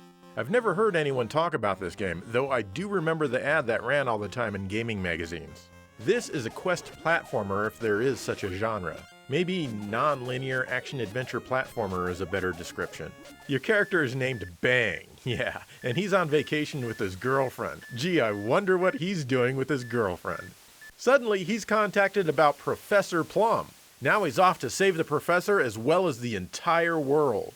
You're presented with a map with branching paths that pretty much go everywhere. Before each stage, you can select which path you want to go down. Playing the stages consist of running, jumping, and shooting just like Mega Man, but at least in this game you can crouch. You collect various things from defeated enemies like money, hearts, and apples. Money gives you money just like you'd expect. Hearts restore your life, also just like you'd expect. Apples increase your force level. More on that nonsense later. You'll encounter many characters, which prompts a screen called Talking Time where the conversations take place. They'll either tell or beg you to go to a certain numbered route. The problem is that the map doesn't show you which numbers are where except in the intersection that you're at, so that kinda sucks. You have to draw your own map, or maybe subscribe to Nintendo Power if you didn't already miss the issue before you got the game. Oh well, if you did, just pay the fee to call Nintendo's counselors and ask them, I guess. Your parents won't mind. Sometimes you can call a shop where you can buy things. You can see what everything does, but not everything is for sale just yet. The items that you can get right away are boots for jumping higher and running faster, as well as a suit to make navigating water easier and harmless. These all have their own life meter, of course, and you can't use them indefinitely. Unfortunately, I was only ever able to call the shop once. No matter what I did, I was never able to get it to appear again. I am clearly missing something. There's a password feature here, and I was only able to call it down once as well.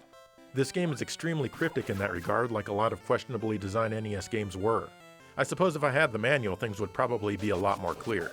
Now you see why people like buying these older games complete? Of course, I suppose I could always cheat and look at GameFAQs or something. Either way, I can't think of how this makes the game more fun than, say, if the shop and password were accessible at any time on the map screen. Anyway, you go back and forth and eventually you fight some boss and earn some powers. Like the power to shrink into areas where you couldn't go before. Here's the thing though. You need a certain amount of force to use these powers. You get force by picking up the apples that some enemies drop, and they don't drop them often. So even though you've earned the new power, you can't use it at any time you want. I think that the game would actually be more fun without having to worry about force. In fact, it might even start approaching the fun factor of something like Wonder Boy 3 The Dragon's Trap on the Master System. Both the graphics and the sound are average for the system and not annoying or ugly at all. Still, this game is definitely worth trying out. I think that a lot of the design decisions come from game developers just not being as experienced designing things like this in general back then. So you really can't hold these flaws against the game too much. However, if you're like me and you're just now getting into it, these are things you might notice. Check it out if you're up for some really old school fun.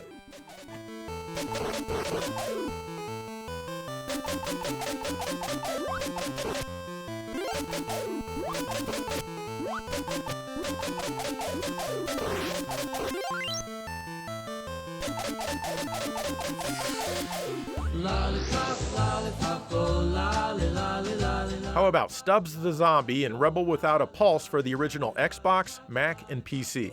And of course, I'm playing on the Xbox here. In this game, you actually get to play as the zombie. It all takes place in a very 1950s or 60s looking environment where scientists wantonly run many different experiments of questionable morality.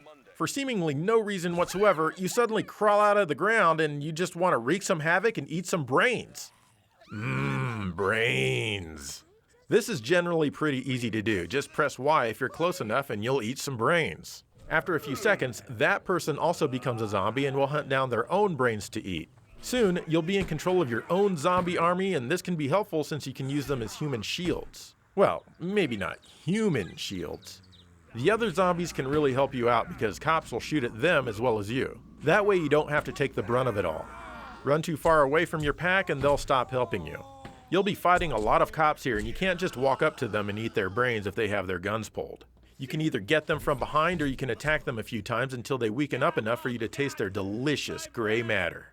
You can also do a zombie fart attack because I guess that's what zombies are known to do. I don't know, but this stuns living things so that you can sneak up behind them and, you guessed it, eat their brains. You can also toss some spare organs which explode like gas grenades. The story is pretty crazy. There's a futuristic town built by the world's richest human with everything being his idea of what the 21st century will be like. He's getting ready to open the city when you arrive and you're ruining his day. For some reason, his new city, which he purports to be crime-free, has about 6 billion police officers who you'll have to contend with and probably eat. When you finally see the richest human in the world's mom, you fall in love. She's quickly whisked away for her safety, and you make it your goal to pursue her. Could you have known each other when you were alive? Stubbs himself is always smoking a cigarette. It never runs out and he never needs to relight it. It also never gets bent out of shape from munching on people's skulls. Stubbs controls fairly well, kind of like a third-person shooter with one stick to move and the other to aim. The stages can be pretty large with ambiguous goals. There's even a part in the game where Stubbs detaches his arm and you, the player, get to control it. You can affix yourself to other people's heads and control them. Be careful though, as you'll be shot dead pretty quickly unless you're controlling someone who can fight back, like another cop. The graphics are decent, though not especially noteworthy. It can even get kind of dark in spots. But hey, at least the game runs in 480p. As far as the sound quality goes, it's pretty typical stuff. There's some covers of music from the 50s in here, but not a whole lot else, though sometimes some average music might play during a stage. Overall, it's a good package with some great humor. Though the humor isn't going to be stuff that little kids will appreciate. I'm just saying. Supposedly a sequel was planned, but it unfortunately never happened. This is a good game, but I think this could be a great modern game if they fleshed it out a bit more. Sorry, I just had to. I can't walk! Officer down! Way down! I'm bringing you in. Something's broken. This isn't hurt, honey! Spit that out! Sit down! Hey!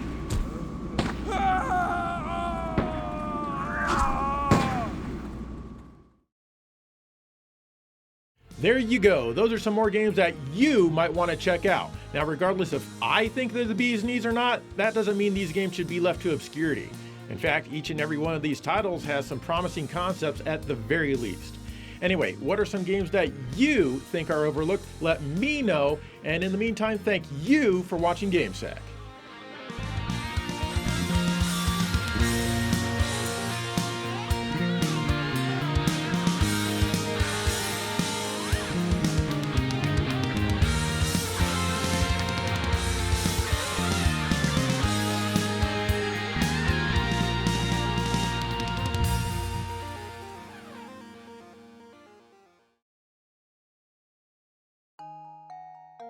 Hello, and welcome back to Literacy Corner. In today's episode, I will be reading the back of the box to Insector X on the 16-bit Sega Genesis. So grab your copy of Insector X and read along.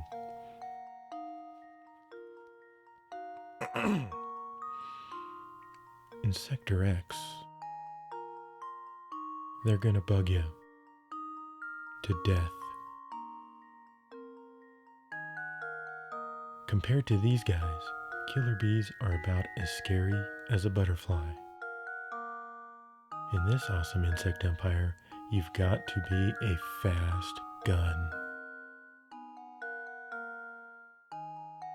No can of bug spray will help you here.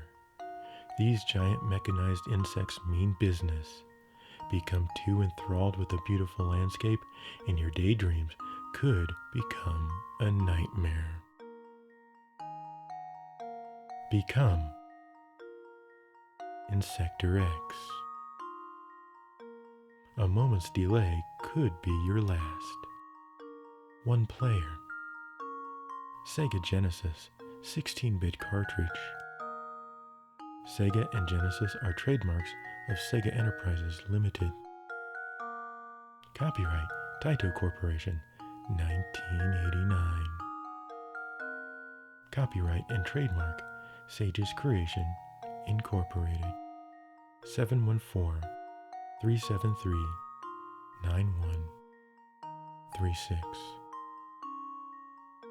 12062 Valley View STE 250, Garden Grove, California, 92645. Sage's Creation, trademark. Made in Japan. 721-337-100019.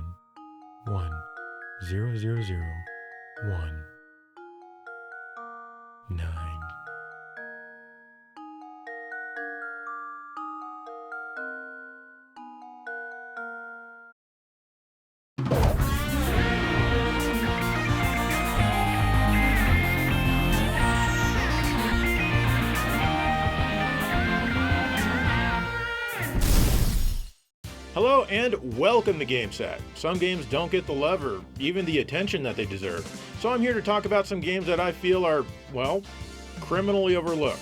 That's right, criminally. I mean, you don't want to go to jail for overlooking these games, do you? I didn't think so. First up is a game that I've been enjoying since pretty much about when the Genesis launched, a little after.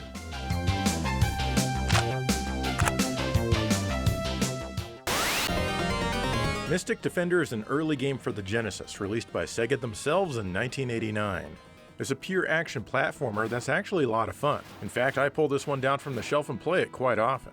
It's the sequel to a Master System game called Spellcaster, though all of the names in the game have been changed. Spellcaster has similar action sequences, but it notably also had some adventure aspects to it as well. Both games are based on the Kajaku Ou Magna series in Japan, and this one is properly called Kajaku Ou 2 over there. I think it would have been cool if this had been called Spellcaster 2 in the West, but I guess I'm fine with Mystic Defender. The adventure stuff has all been removed from the Genesis game, which may disappoint some people, but I never felt that aspect was very well done in the original game. The story is basically that the evil people have kidnapped your girl and you're off to the rescue. For such an early game, the action is pretty well done. First off, the control is very solid and responsive. If your character gets hit or dies, it's 100% your fault. The game itself isn't overly difficult, but the continues are limited and you only get 3 lives unless you choose an easier difficulty. Magic is your main weapon and you start out by shooting little magic balls. If you hold down the attack button, you can charge your magic for a more powerful attack. As you advance in the game, you gain different types of magic and you can switch through them on the fly with the A button. Your other main magics are the fire, as well as the bouncy balls which bounce all over the screen for a bit. The fire magic is my favorite because it burns for a while and you can even change its direction. It's really fun to use. In addition, there's a lightning bolt magic that you can sometimes grab. You can only use this once each time you grab it, and it summons some dragons to damage everything on the screen. There are colored orbs that you can collect as well. The blue ones will restore a chunk of your life bar. The red ones will let you charge your magic much faster. At its basic level, your magic charges very slow and you're vulnerable while you wait. Grabbing a few red orbs substantially speeds this up, so you really want these. If you die, you respawn at the same place and keep your magic, but your charge speed resets. Continuing will put you back at the beginning of the stage. There's some precise platforming to do here, and seriously, it's pretty damn fun. Graphically, it's not bad for its time, though it seems pretty sparse compared to later games on the console. It's only 4 mega power. so there's not a lot of room to spare here. As a result, you'll see a few reused and recolored assets during your mystical journey. But there is some nice parallax here and there for you to appreciate. Audio-wise, it's, again, decent for its time. The music certainly isn't bad, but it's nothing you're going to want to jam to with the volume cranked up to 11. The charging and fire burning sound effects are a little grating, but that's as bad as this game gets. The first revision of this game features a fully naked final boss. This guy isn't the final boss, by the way. But she's covered in later revisions. Don't get too excited though, because you're not really missing much. Seriously though, give this game a try. It was overlooked in its time, and even today people rarely say anything about it. Just because the presentation is kind of average doesn't mean it isn't fun.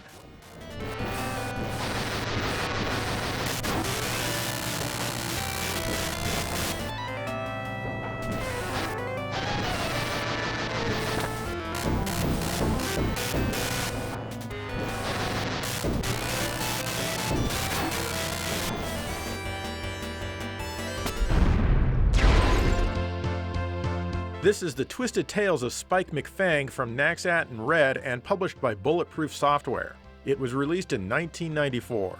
You'd think that you'd control an anthropomorphic wolf-like character in this one, but no. Instead, you're a human who wears a top hat, which of course means you're a magician who specializes in card tricks. Your islands are under attack, and of course you have to save the day, since you're the protagonist of the game and all. This one's an action RPG, and no, it's not related to Trevor McFur on the Atari Jaguar, thank God. Your main attack is spinning with your cape. As you can imagine, the range is pretty short, but generally it's effective. Just try not to hammer on the attack button too much. If you do, you'll briefly have a wider attack range, but you'll get dizzy and be vulnerable for a few seconds afterwards. You can also toss your top hat by holding down the attack button. I feel that this could work a bit better, but it's still effective for getting enemies that you in no way, shape, or form want to get close to. You can buy other hats which have a more effective flight pattern as well.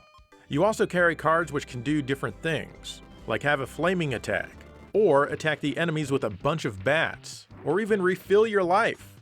Speaking of your life bar is represented with tomatoes for some reason. Not only that, but every enemy in the game has a life bar, which is nice. Unlike Zelda, you can level up in this game. In fact, every time you reach a new level, you get a call on your cellular telephone informing you. This game is pretty tough, so I recommend that you grind as much as you can. And then after you think you've grinded enough, grind one more level. Unfortunately, the grinding can take a while.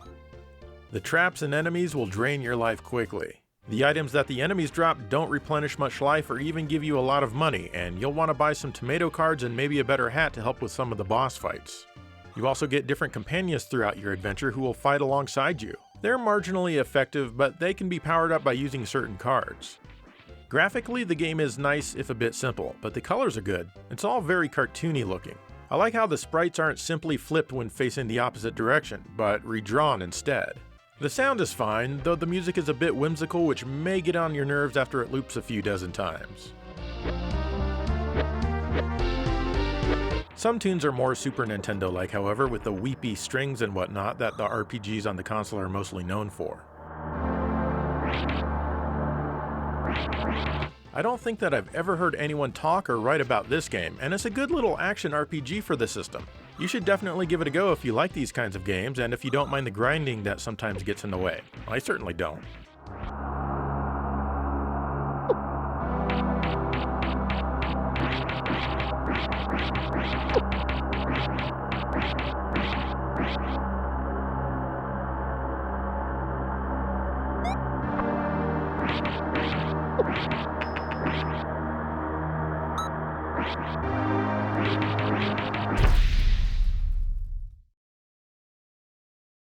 Sometimes games just don't get a very wide distribution in the arcade, so the home ports don't have any name recognition to capitalize on. In fact, I don't think that this one was advertised much, if at all, in the gaming media of the time once it finally did come home. Anyway, let's check it out.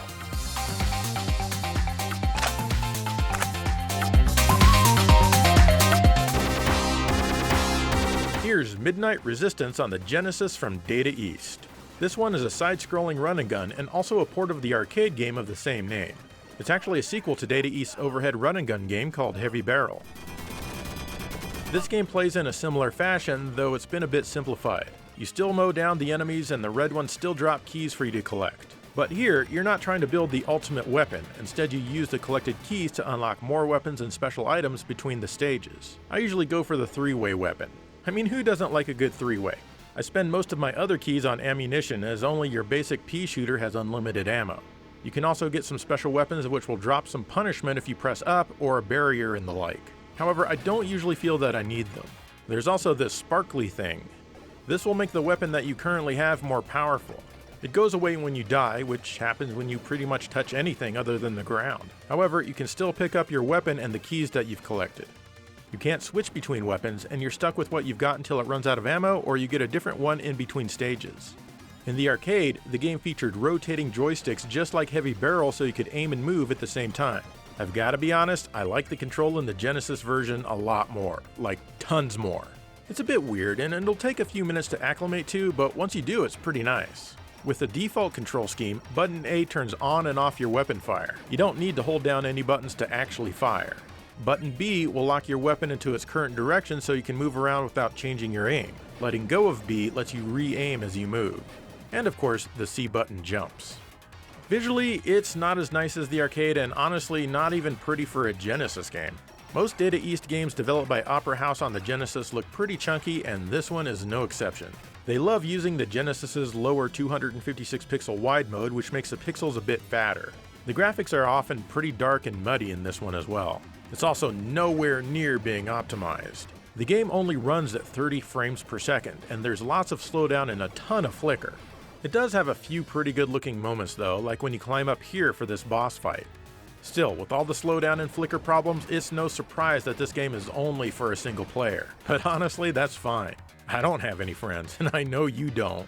Sound-wise, however, this game exceeds expectations. It has the same music as the arcade version, but it sounds way better on the Genesis thanks to Hitoshi Sakimoto's sound driver. The music is pumping and it always makes me excited. I mean, who needs Viagra when you got— no, I'm not going there.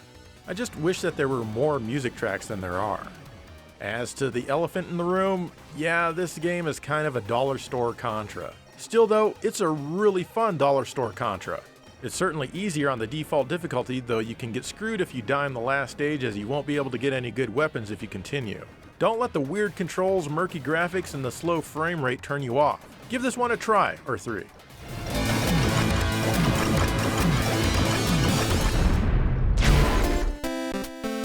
This is Shadow of the Ninja on the NES from Natsume. The title of this game is very familiar to me, and I saw it advertised in a ton of magazines back in the day, but I never really sat down and played it. And I haven't really seen anyone else talk about it or play it either. You know what? It's a pretty good game. Usually, when you think of ninja games in the 8-bit era, you think of Ninja Gaiden or Shinobi. While I don't feel that this game is in any way unknown, I do feel that it's not on a lot of people's minds. That could be because of the difficulty, which I'll talk about in a bit. As with most video games, the story is a literary masterpiece. It takes place in 2029, and apparently the Twin Towers have been rebuilt. We also now have an emperor for some reason, known as Garuda, and some lives have been lost. 2 ninjas set out to defeat the emperor. And that's it. That's the story. Hell, I'd rather have a weak story attached to a good game than a game itself desperately trying to be a movie, as so often happens with high-budget modern games. Anyway, the ninjas are called shadows for whatever reason, though you can clearly see them in full detail. You can choose which ninja you want to play as at the start, but it doesn't matter as far as moves, strength, or abilities go. Your default weapon is a sword, which has a short range. You can open boxes to get new weapons like an extended sword, a limited amount of ninja throwing stars, or Ixarigama, which is a weapon you may remember from Ninja Spirit on the celebrated TurboGrafx-16 console from NEC. There's also a little bomb-like weapon that you can get further into the game, which has a limited amount similar to the throwing stars. These boxes can occasionally have life refills if you're extremely lucky. The control is well done, and you can grapple to things above you, and you can press up to flip up to stand on the thing you were hanging on. You cannot hang from ceilings or other structures that you can't flip to the other side on. Like I said earlier, this game is tough. This is mainly due to the common enemies needing quite a few hits before they die. If that's not enough, there are several places where they come at you from different directions at the same time, meaning you're gonna take a hit, or two, or three. The game can also be a bit cheap in some places and not give you much if any time to react, even if you know what's coming. Interestingly, I feel that the boss encounters are mostly perfectly balanced. They're not easy, but they're learnable, and most importantly, they're fun. The boss battles are definitely the highlight of the game for me. You can also play 2 players simultaneously, which I haven't had the chance to do, but I imagine that would make things a bit easier since the common enemies would have something else to aim at. There's not a ton of 2-player simultaneous action games on the NES, so if you're one of those people who are normal and have friends, this is one you should try with them. Visually, the game is pretty nice. There's no parallax scrolling or anything like that, but there's quite a bit of detail, even if some of the areas seem a bit monochromatic. The sound and music are both pretty typical for the system. It's not bad in any way, and I can even remember the music when I'm not playing. It's just not something that's special or even stands out much. It kind of reminds me of some of the chiptunes used in modern games that go for that NES feel. Give this one a try if you haven't. It puts up a good challenge and you'll always want to give it another go once your last continue is used up.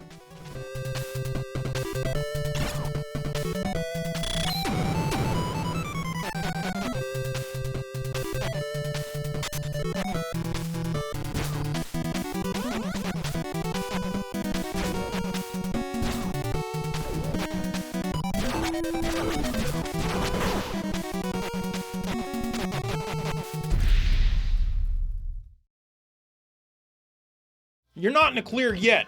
We still have a couple of more games to show you before you can beat this criminal rap. Now this next game is hardly unknown, but it's in a series where it often gets overshadowed by the other games that are in it. And that just fills me with rage! Oh, I'm raging!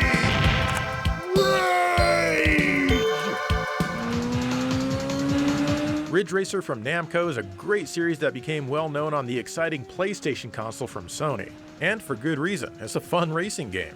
But the one that hardly anyone ever mentions is Rage Racer, which is the 3rd game in the series on the console. I picked this one up because it wasn't just a prettied up rehash like Ridge Racer Revolution was. I'm sure glad I did because I ended up playing this one for dozens of hours back in the day. The gameplay is similar to the previous 2 entries in the series as far as handling of the cars is concerned. Like those 2, I prefer to play this one from the hood camera instead of the external camera, as I feel the external one just controls really weird, honestly. They'd end up fixing this in the next game. The drift mechanics also seem similar, and I was never able to get a good grasp on the drifting in these first few games, so I tend not to do it. I mean, it's certainly no Outrun 2 when it comes to drifting. The good news is that you can still win without drifting, but as your vehicles get faster and faster, you might want to try to master it to get around the tighter corners. Be careful though, because a bad drift can set you further back than if you had not attempted it at all. What's new here is that this is the first Ridge Racer game that has loading screens. That means the tracks are much bigger, and the entire game can't fit into the PlayStation's RAM like the previous 2 did. As a result, this is a much more fleshed out and full experience. You earn money and you can buy new cars, and they all perform and feel very different. If you need an edge and are happy with your current car, you can also pay to tune it up and make it better. Just be careful not to lose races, as you only have so many chances. Of course, if you back out of the Grand Prix and save after you win each race, then you can always just reload if you happen to lose one. The cars and tune-ups can be a little expensive sometimes, so you may end up grinding a bit on races you've already won in order to earn some more money. This may turn some people off, and yeah, it can be a bit annoying, but usually grinding is something that doesn't bother me much, just as long as I feel like I'm making progress. Unfortunately, there's not a ton of different tracks to race on here. Like the previous 2 titles, the entire game takes place in a single area with the track branching off in different directions. It wouldn't be until the next game where the series would finally break this formula. At least more so than this. Graphically, the game is fine, if a bit dark and grainy. There's not a ton of color here, and most things are very, very gray. You do race at different times of the day, so at least there's a touch of variety. Sometimes the time even changes as you race. You can design your own team logo or emblem, and back when this game was new, I thought this was awesome. Hell, I still love it today. It allows you to add a bit of your own flair to the game to make it feel a bit more personal. I mean, I just love seeing my logo on my car. The music is typical of the series, meaning that it's got funky electronic tunes that are great to listen to as you race. The announcer lady is a bit muffled though, but that's not really a big deal. The sound the tires make when you drift is bad enough to make you never ever want to drift. Yuck! Overall, I feel that this is the best Ridge Racer game out of the first three. It's not perfect, but it absolutely deserves to be played and enjoyed.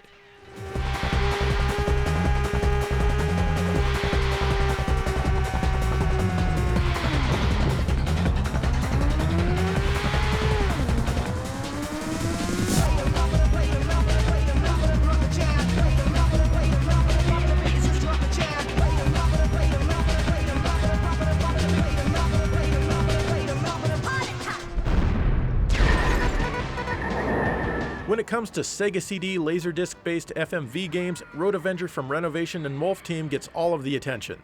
And rightfully so, as it's an extremely fun and zany adventure in so many ways. But another Laserdisc arcade game converted to the Sega CD from Wolf Team is Cobra Command. This was a launch title for the add-on, and it's better than most of you probably think. This one is also known as Thunderstorm in some regions.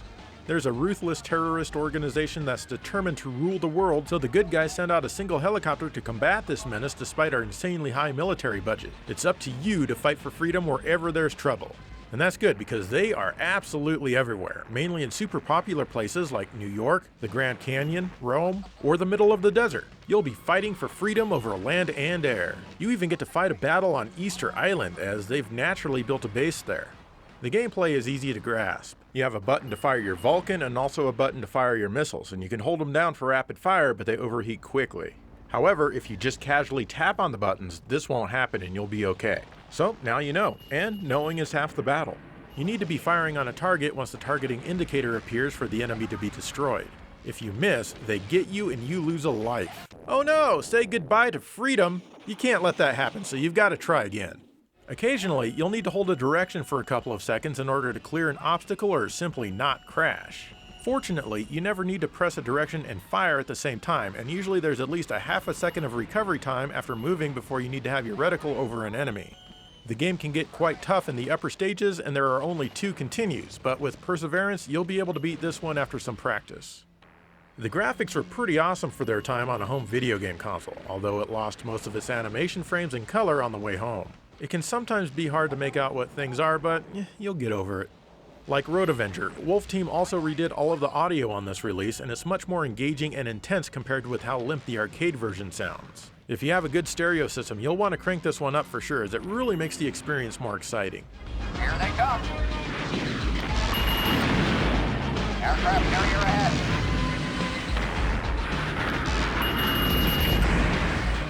This game is also available on the Saturn and PlayStation in Japan, along with Road Avenger, aka Road Blasters. It certainly looks a lot better, but for some reason it doesn't seem to play quite as smoothly. You have to be much more accurate and hit the center of the targeting indicator. Also, the sound in any version not on the Sega or Mega CD has the original mono arcade sound, which is kind of boring. Still, this is a fun one on any platform. It's certainly not as wacky as Road Avenger can be, and it doesn't have a cheesy song, but it's still lots of fun and definitely one of the better Laserdisc-based video games on the market. Don't shortchange this one. Give it a try and you'll be fighting to save the day.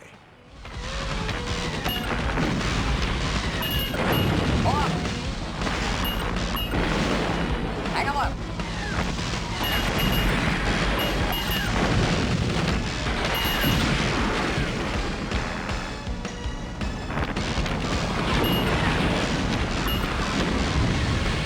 Take a look. Hit that tank.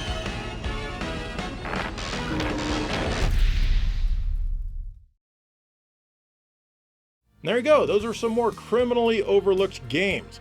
But since you appreciated them here with me, I don't think it's going to be a stain on your record.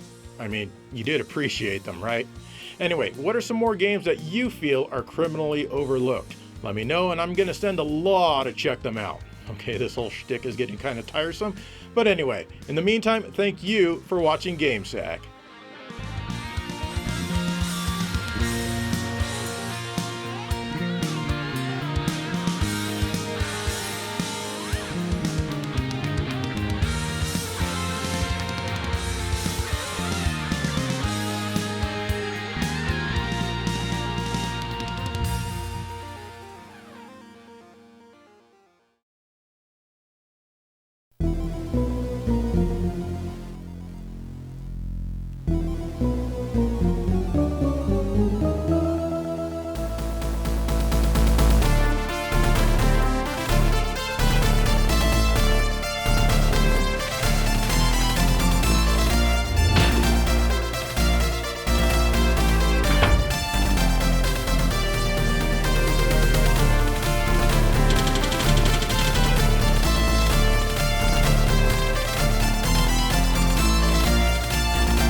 Hello and welcome to GameSack. Let's check out some games that need more love. Now, maybe you've heard of some of these titles and maybe you haven't. These aren't necessarily unknown games. It's just that they don't get appreciated as much as I feel that they should. And since they aren't celebrated as much as I think they should be, there is the possibility that a lot of people never thought to play them. And I think that everyone should play these games. Anyway, first up is a Genesis game that came out in the latter half of its life. We start out with Beyond Oasis for the Genesis from Ancient, the same people who brought us Streets of Rage 2 and 3. This one is called Story of Thor Elsewhere. This one's an overhead adventure game that bears a passing resemblance to many of the Zelda titles. You play as Prince Ali, and yes, the Aladdin soundtrack is now stuck in my head too. Anyway, during the opening cutscene, you find a gold armlet. This will let you summon certain elemental spirits after you find them. There's a guy with a silver armlet out there causing some trouble, and you need to put him in his place. The control will take a small amount of time to become comfortable with, but once you do, it's smooth sailing. You can jump, attack, and summon your elemental powers once you acquire them. You tap C to jump and hold it to crouch. You tap B to stab, but you can also hold it and do motions with the D-pad for bigger and stronger attacks. The start button brings up your menu. Here you have items and you can use them to refill your health and magic meters, check your status, switch your weapons, or look at a map and see where you need to go next. Once you have them, you summon the elemental spirits with the A button. If it hits a water object, you get the water spirit. If it hits a fiery object, you get the fire spirit, and so on. Using the elementals can be a bit weird sometimes as they can seem kind of dumb, but you'll definitely need them to get past certain obstacles. Don't worry, you'll get the hang of it soon enough. The game has a large overworld and several dungeon-type areas to make your way through. Like the Zelda games, the dungeons occasionally have small puzzles to figure out. Sometimes you might just need to defeat all of the enemies to open a door, other times you'll need to get a key or whatnot. You don't gain any experience or money in this game, but you can level up a little bit by collecting these hearts. These will slightly increase your stats. The game might seem slow to some, but honestly it's kind of relaxing. You go at your own pace, which is nice, and you can save at almost any time on the overworld just as long as you're not being attacked by enemies. The graphics remind me of an animated movie, with the sprites looking like cells from a cartoon. The backgrounds are also very nice, with many areas giving a hand-drawn feel. The visuals only update at 30 frames per second, which is not ideal, but fortunately this isn't a fast-paced action game. If that's a deal breaker for you, well, then I pity you because you're missing out on a great game. The sound and music was done by Yuzo Koshiro, and it was definitely a departure compared to what we were used to from him at the time. The music here is a lot more ambient, not stuff you usually hear coming from the Genesis. It becomes louder and more intense when needed, and quiet and lighter at other times.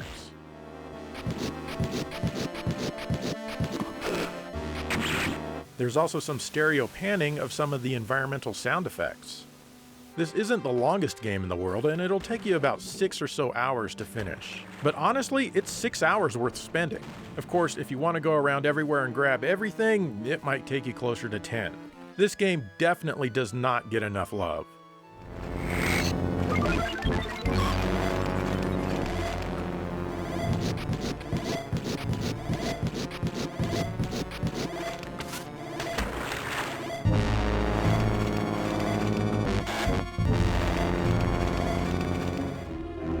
And while I'm here, don't forget about the prequel on the Saturn called Legend of Oasis. It's very similar, but upgraded in every area just like you'd expect. It's a little longer than Beyond Oasis since the dungeons here are much larger and more complex. Sadly, this one gets even less love than Beyond Oasis simply because it's on the Saturn. Oh yeah, and it was a 2D game in a time where 2D games weren't very appreciated. I like the graphic improvements and everything, and now the game runs at 60 frames per second. The music is even more abstract this time around. I'll let you decide if that's a good thing. But the controls feature some new shortcuts which help out a lot. If you can play either one or both of these games, you won't be sorry.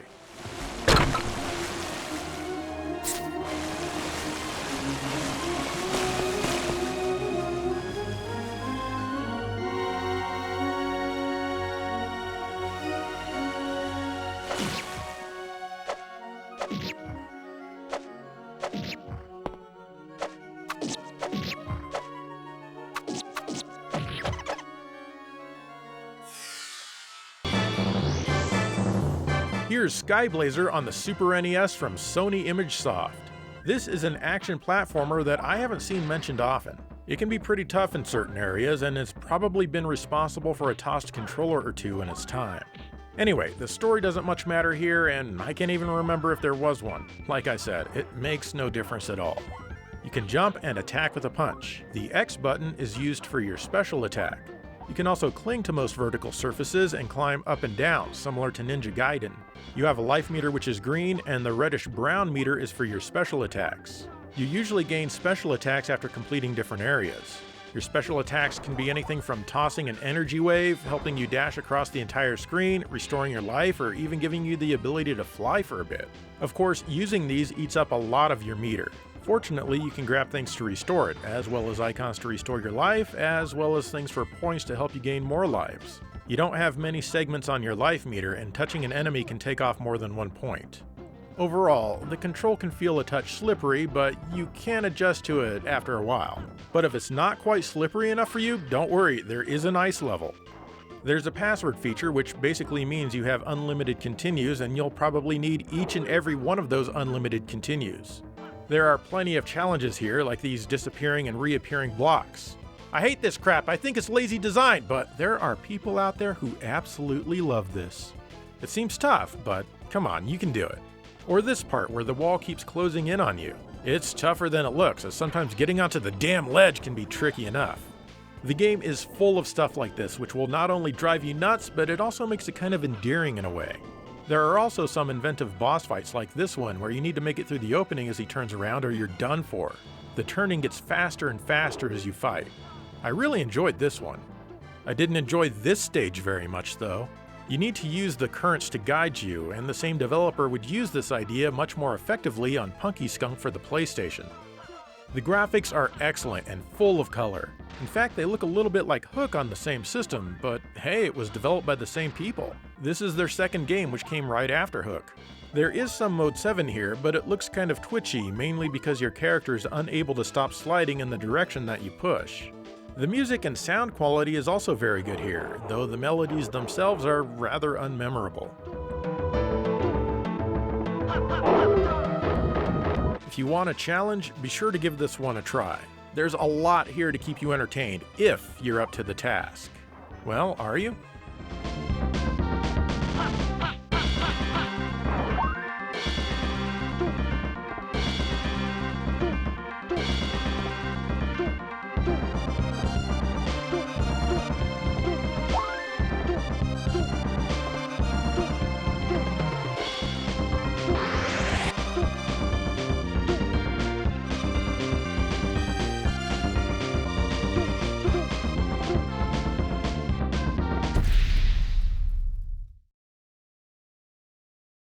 A lot of times games will fly under my radar because, nobody talks about them very much. In fact, this next game was mentioned in the comments of the last Overlooked Games episode.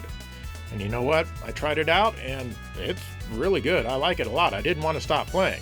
What game is it? I'm not going to tell you. Well, actually, yes, I am. Here you go. This is Dragon Valor on the PlayStation from Namco. This is technically the third game in Namco's Dragon Buster franchise, and it comes on 2 discs.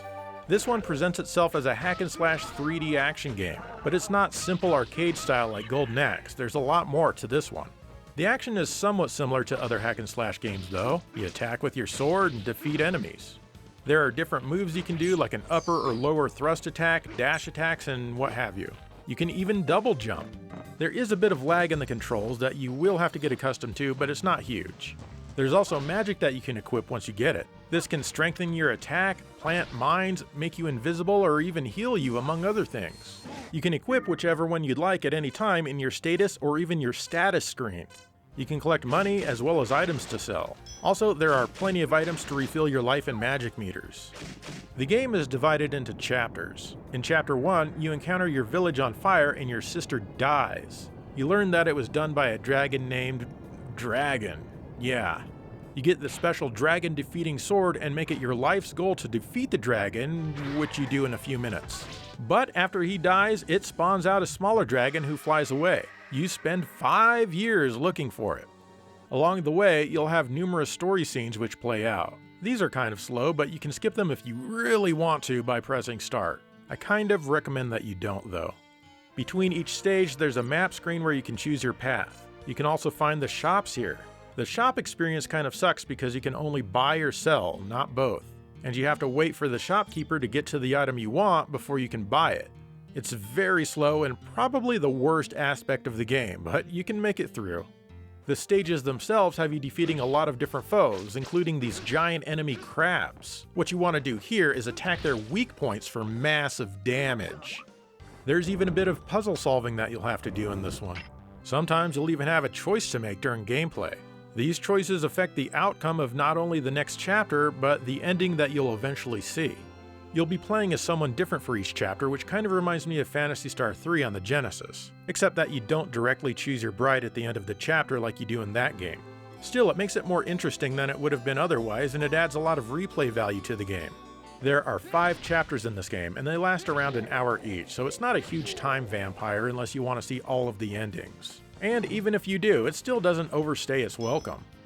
The graphics are not fantastic and use rather simple polygon models, and the textures aren't anything special. But you get used to it pretty quickly, and it's certainly not a bother.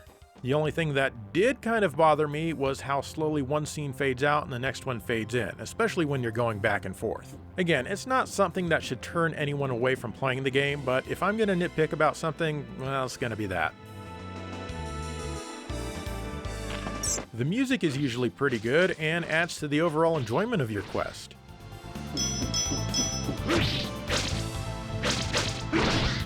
This isn't a game that gets a lot of discussion in most communities, and I think you should definitely try it if you can. It's a well-playing game with some decent ideas, and the multiple storylines only enhance it. It's also certainly not the best game in the world or anything like that, but it's definitely not a waste of your time by any means. Like I said, try it.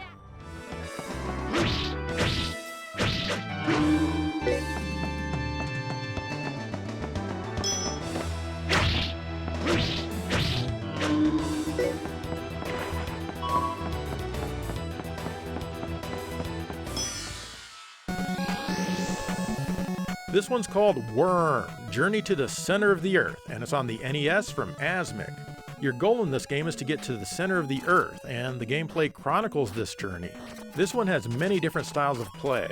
You start out in a ground-based drill thing that will let you plow through certain types of rock. You can also enable the change mode, which allows you to float and also drill at the same time. In both modes, you can of course shoot. You have a fuel meter and a life meter. When you get hit, your life meter drains, but it refills automatically as long as you're not continuously getting hit. You'll have to grab power-ups to restore your fuel. As you collect more crew, you'll gain access to newer and better weapons to use in these segments. Eventually, you'll get to a spot where you need to have a bit of dialogue amongst the characters that are inside of the vehicle. Then you fight a battle in first-person mode. These are kind of weird because in order to win, you need to raise the possibility to 100%. Once you do that, the next hit kills whatever it is that you're fighting. Sometimes shooting and hitting the monster will raise your possibility score. Other times, having conversations with your crew can raise or even lower your possibility. Like I said, it's pretty weird. You only have a life meter here and it doesn't regenerate, so you need to be careful. There's no fuel to worry about in this mode. Then you'll get out of your ship and be on foot as the green-haired girl. She can jump and shoot. If you press up on the D-pad, she can also kick. Here you have an arms and a life meter. Arms is your gun and it can run out quickly, and your life doesn't regenerate here either. Sometimes if you're lucky, a defeated enemy will drop an icon that will partially refill your arm or your life meter.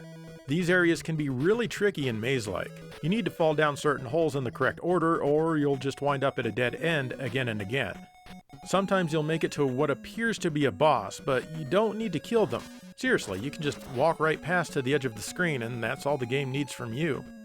Lastly, there's an overhead shooter part that happens sometimes. The same fuel and life meter rules as the side view part apply here. Between each segment are small cutscenes that play out, telling a slightly confusing story. The green-haired girl really wants to find Ziggy. Ziggy? I don't blame her. Ziggy is freaking awesome! Are any of the modes here exceptional? No, but they aren't bad at all for their time. The fact that this 8-bit game attempts so many different playstyles is honestly kind of impressive. It's refreshing to switch things up, even if it can be kind of wonky here and there. The game isn't overly long with only 5 acts as the game calls them, but figuring out some of these mazes might take you a bit. The game comes with a password feature that will start you back at the beginning of the act. You also have unlimited continues that will start you back at the segment you died on. That's good because you only have 1 life. The graphics are only slightly above average for the console. The occasional animation in the cutscenes is probably the most impressive thing about the visuals. The music is decent, but there's not a huge variety of it. Overall, you should check out Worm. You hardly ever hear about it, and it's absolutely worth trying out.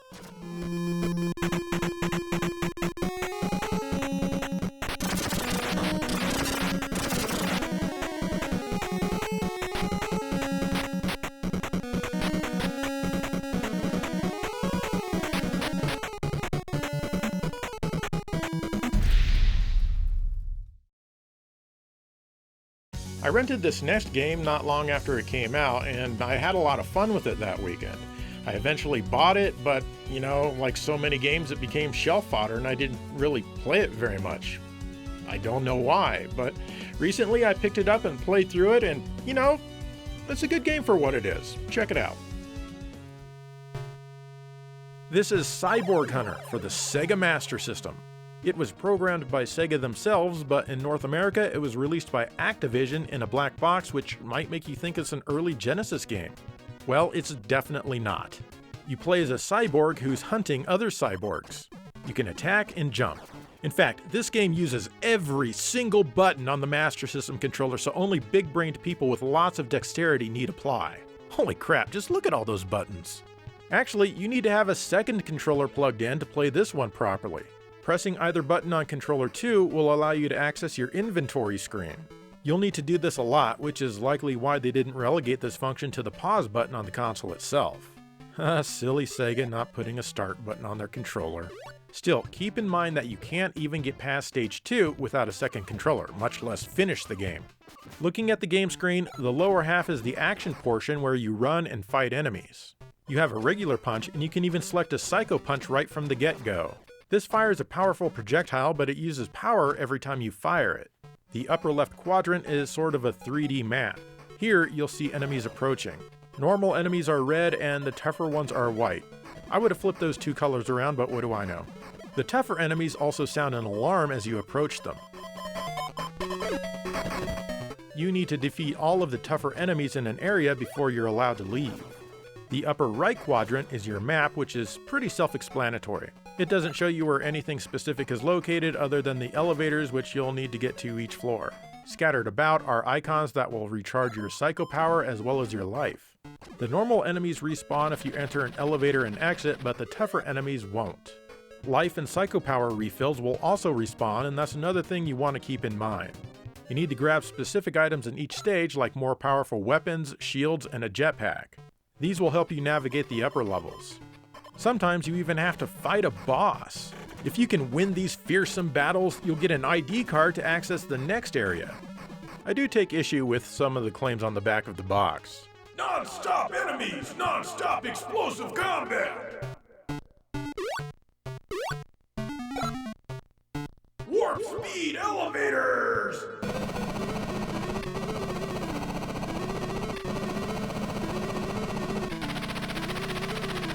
It may not be as intense as the box would have you believe, but that certainly doesn't mean that it's not enjoyable. This game definitely takes getting used to, but once you do, it's really fun. It may frustrate those who play it for the first time, but once you understand it, finishing the game is actually pretty easy. The graphics are fairly plain, as the game's memory isn't very large. In Japan, this one was based on a licensed property and it has anime characters and whatnot. For the North American version, your contact is a lady who's dressed like she's going out to a fancy dinner. The music is pretty good though. This game supports FM sound. Both the PSG and FM sound good for what they are, and honestly I go back and forth on which one I prefer. Today, it's the FM.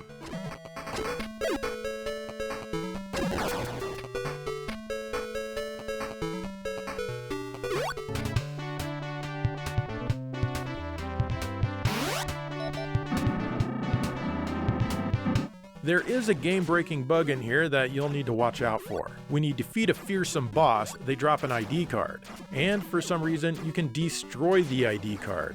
If you do, you can't leave the room, and there's literally nothing you can do except reset the game, so be careful. All in all, this game is quite fun and hardly anyone ever mentions it. Also, PP! Yes, mentally I'm a child. Try it out, there's no reason that you can't play Sega Master System games in this day and age.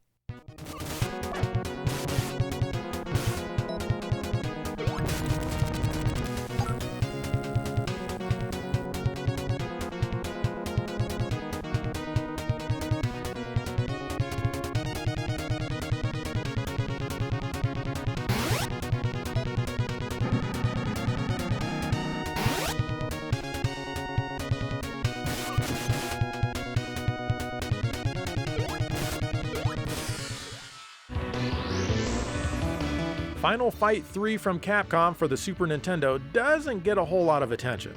I think most people who have played it know it's a pretty good game, but even those people don't seem to bring it up very often.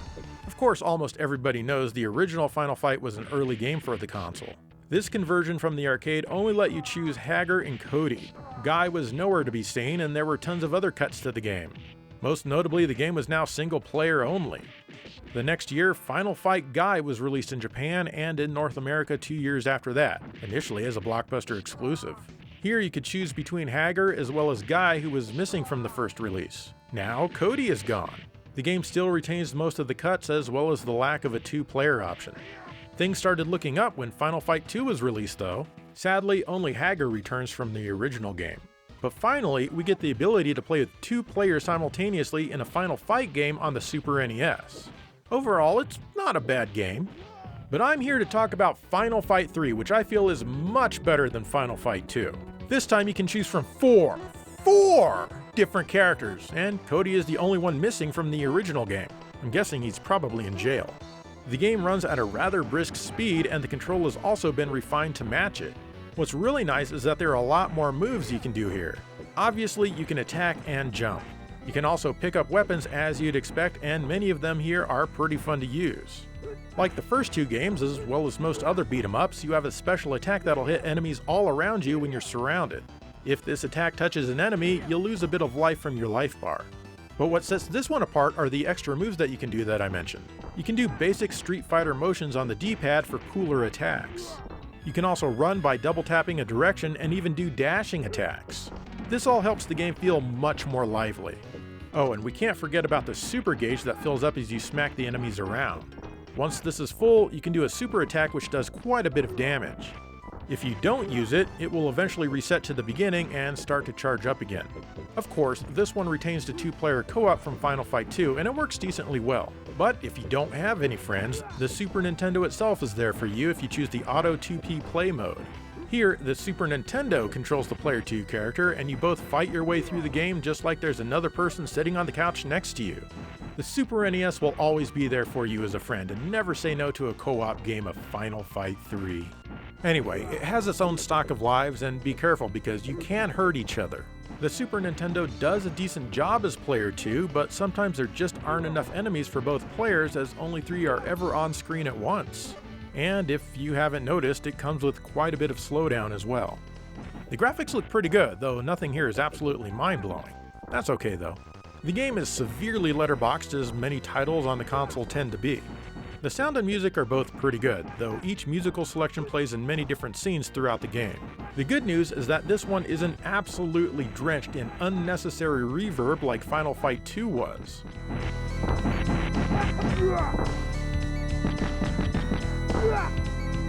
This is a great title, and honestly, it's the best Final Fight game on the platform. It may not be Streets of Rage, but that doesn't mean it's not a great game that deserves to be in any beat-em-up fan's collection.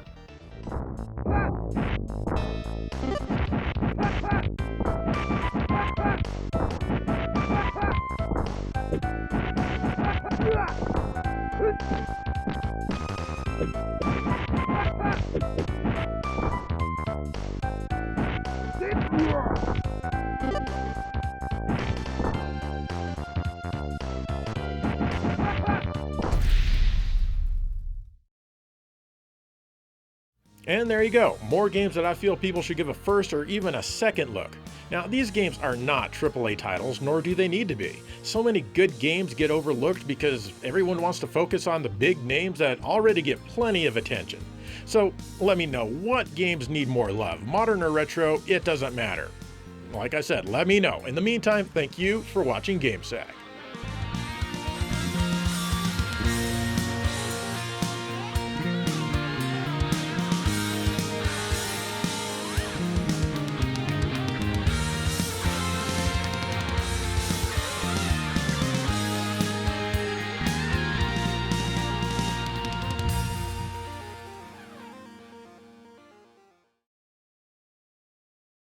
You ever play Virtua Racing Deluxe on the Sega 32X? Yeah, it's a good game, but the box is kind of boring. Even the back of the box is, I mean, it serves its purpose, but it's, a little generic. It's run-of-the-mill. But have you ever played the Japanese version called VR Virtua Racing Deluxe for the Super 32X? That's right. I think the box art is a lot more lively. What do you think? And the back of the box is a lot better too. In fact, it says right here in big green text that the graphics are comparable or even comparable to the arcade, but the fun goes even beyond the arcade. That is a bold statement. It also says down here that TerraDrive owners, the Pioneer Laser Active owners, the Megajet owners, and the Iowa thing, well, those owners can go straight to hell because you can't play VR Virtua Racing Deluxe. But the best thing about the back of the box, it's the ladies.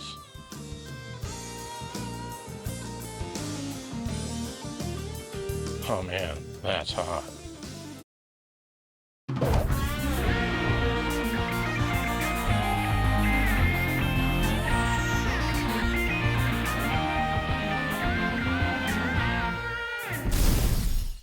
Hello and welcome to GameSack. It's time to take a look at some more games that don't get enough love.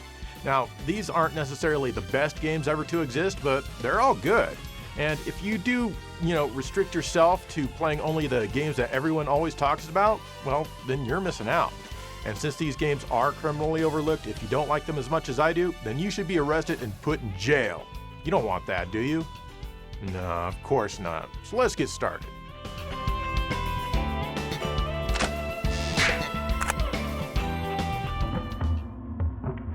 This is Ghost in the Shell for the original PlayStation from THQ, released at the end of 1997.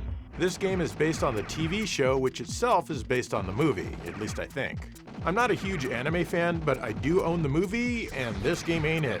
It doesn't matter though, as the gameplay is incredible for the most part. It was developed by Exact, the same amazing people behind the Jumping Flash games, as well as a few great titles on the Sharp X68000. You play as the Rookie, because of course you do. You pilot a tank, which kind of reminds me of a ladybug. You have unlimited ammo, and you can strafe left and right with the shoulder buttons. Press them both together and you can dash forward.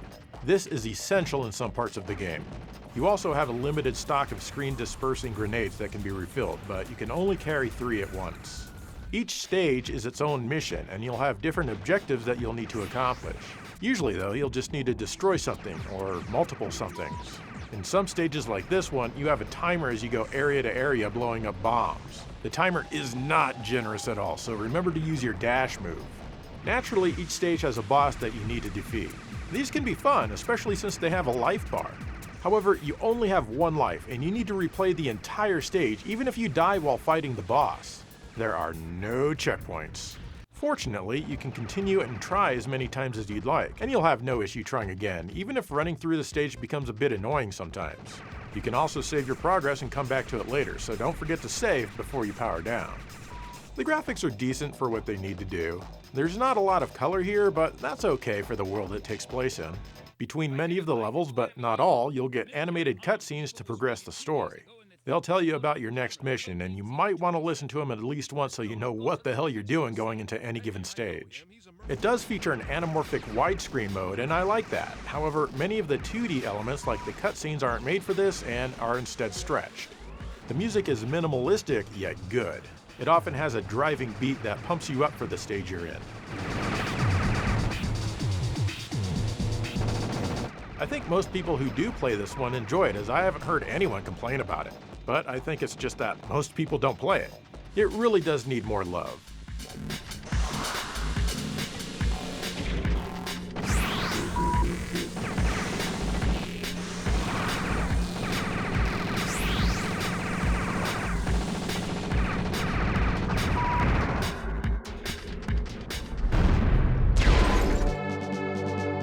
This one's called Soul Blazer, and it's for the Super NES from Enix. This is not to be confused with Sky Blazer on the same system, which I covered in the last Criminally Overlooked Games episode. This was developed by Quintet, the same people who did ActRaiser on the console. This one's an action RPG, and it works a bit differently than most others. It's definitely overshadowed, mainly because of all of the other powerhouse RPGs on the console. You start out in what's basically an empty field with nothing really around. You make your way into a dungeon to find monster generators similar to Gauntlet, which keep spawning enemies. Unlike Gauntlet, you can't attack the generators themselves. Instead, you need to kill all of the monsters it spits out, and then it will destroy itself and become a switch. The switch can do a few different things, like open up a path to help you advance, make a treasure chest or another monster generator appear, or free a soul. As you free the souls, they'll appear back in the first area along with their homes and whatnot. You can come back out and talk to these people, and they'll give you hints or tools that'll help you make it even further into the dungeon. You can talk to any soul that you free, and these can be people, goats, dogs, squirrels, alligators, or even tulips. That's right, tulips. You can also equip magic, which is that little rotating orb around you, and it can shoot fire, among other things. You collect gems that defeated enemies drop to use the magic. Once you kill a monster generator, it stays gone forever, which is nice. The other monsters will reappear if you leave an area and come back though. And naturally, there are boss fights which are really fun. Hell, this entire game is really fun. I really like building the various villages and talking to the new people or creatures that appear. The action is fun, though you can't move diagonally, unfortunately. You do gain levels and new equipment to become stronger. The graphics are mostly excellent, which is typical for games in this genre on the Super Nintendo. Lots of nice color and detail here. The text is mostly pretty big, except for a few times, like when you're talking to a tree stump. There are a few minor typos here and there. For example, there shouldn't be an apostrophe in tulips. You knew that, right? The music is generally pretty good, and it feels a bit inspired by the overhead sections of ActRaiser.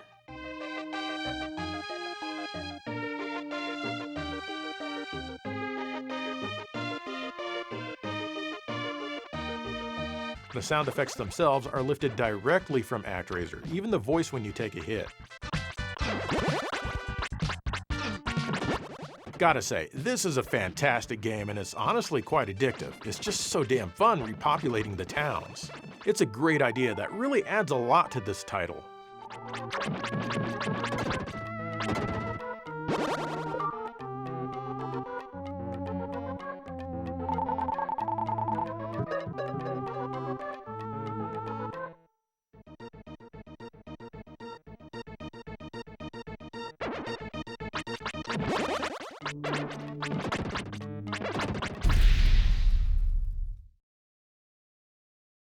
This next game I rented when it originally came out, and I thought it was okay at the time, and certainly not worth buying or anything, but many years later I did buy it, and you know what?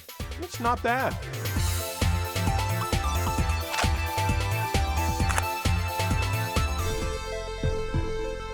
Next is Saint Sword, which is available exclusively on the Genesis from Taito. Taito! This one is an action platformer that gets very little, if any, love. Just looking at it, it's kind of easy to see why. The visuals aren't very attractive, and it's extremely stiff. Hey, that sounds just like GameSack! But just like GameSack, there's more than meets the eye. Wait, no, that's Transformers. Let me try again. Just like GameSack, you can actually learn to enjoy it? Yeah, okay, that works, I guess. So, okay, get this. You've got a dude that you control, and you need to destroy the bad guys to set the world right again. I mean, that's the best I can do to describe the lengthy story, which honestly I didn't read. Would you read all this? You start out in light blue armor, and this is your weak mode. You stiffly swing your sword to attack enemies, and your reach isn't very far. You can also crouch and slash and stab upwards, but there's no downward attack. After you kill so many enemies, you'll power up and change colors. Funny enough, the instruction manual doesn't seem to mention this. You change to red and then eventually to gold. Your attacks are stronger and your reach is further. It's actually pretty awesome. If you die, you start back in the light blue armor and your life is hell in comparison. You can also collect transformation tokens as you kill enemies. By pausing the game, you can select one of 3 transformations. There's the Centaur, which lets you move a lot faster, and you can also kick behind him if you hold down and attack. There's the Birdman, which lets you fly all around the screen. And then there's the Merman, or Fishman as the manual calls him. You can only engage this one if you're already submerged in water. Even without this though, you can stay submerged indefinitely, you just move really slow. These transformations all have their own timer and eventually will run out, but they'll last a few minutes before they do. You also get some magic that you can use after each stage, and you activate it with a press of the A button. It can do things like freezing or destroying enemies, restoring life, and all that good stuff. You collect MP with the little balls that many of the enemies drop. Overall, the game is stiff, but it's enjoyable. Make up your own joke there. It's not overly difficult, though the stages can be quite large. You need to find the key by defeating a certain enemy and then go to the exit, and just getting the key to show up can take a while. The graphics range from average to decent. There could be more parallax scrolling here, I think, and maybe some brighter colors here and there. The sounds and music are the same way, average to decent.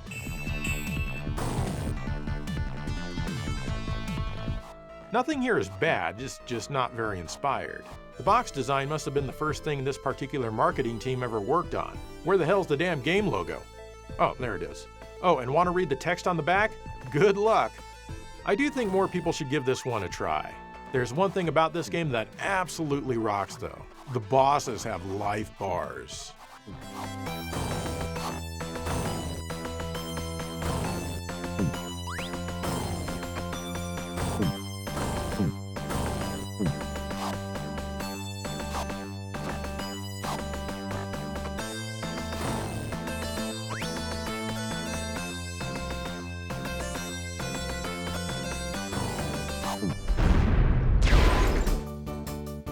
Multiple people recommended that I cover 18-wheeler American Pro Trucker from Sega for a Criminally Overlooked Games episode. This was in the arcade and ported to the Dreamcast, PlayStation 2, and GameCube. This is the Dreamcast version. This is a silly Sega game where you drive a truck from, say, New York to Florida in about 2 or 3 minutes. You get extra points if you beat a rival who constantly berates you.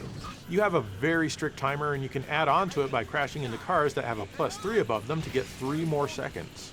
I really wish they'd give me more time than that. Sometimes you can choose your route, which adds a little bit of variety to each stage.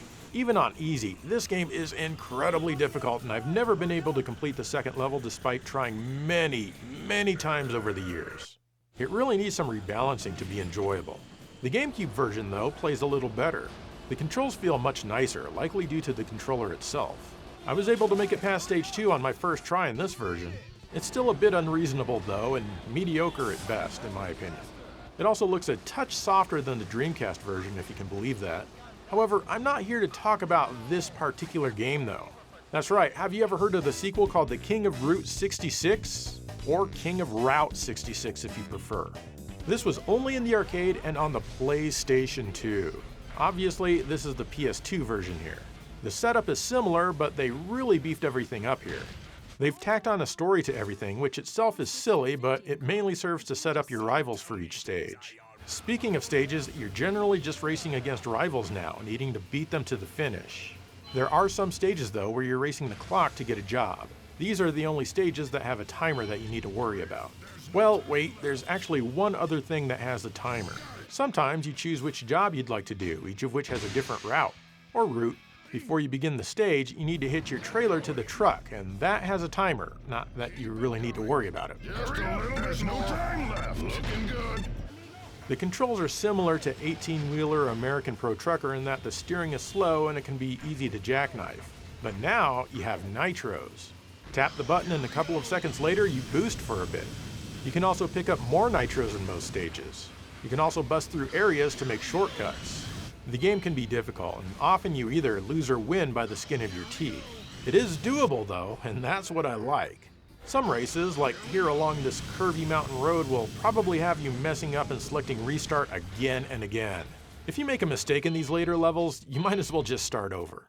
Oh, it's infuriating, but honestly I love it. The graphics are great for their time, but sadly, progressive scan isn't supported here. The audio is pretty crazy, with rivals shouting at you all the time. Maybe it's even a little racist at times. This might actually be interesting. Let's see how good you can really drive. The game is really fun though, and most people have never even heard of it. Check it out. This here's my turf. If you got a problem with that, I'm gonna have to beat you down.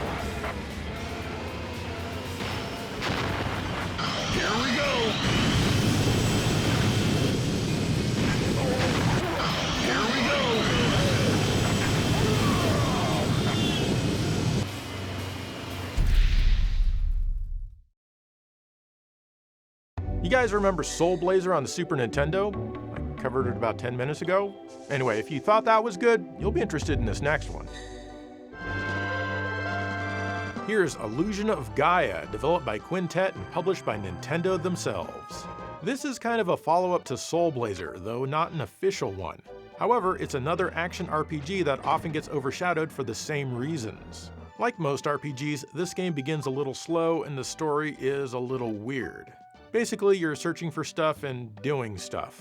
Oh well, it's the gameplay that matters here though, and overall is pretty damn good. You start the game equipped with a little baton twirl which can move certain objects towards you. Once you get through the lengthy introduction phase and into the actual gameplay, you can attack with said baton.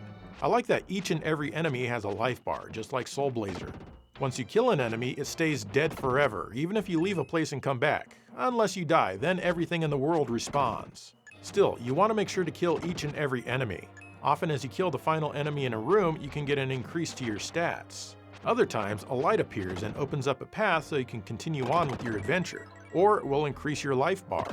Or maybe nothing at all will happen, but it's still worth it to kill everything anyway. One improvement over Soul Blazer is that now you can move diagonally. I like that.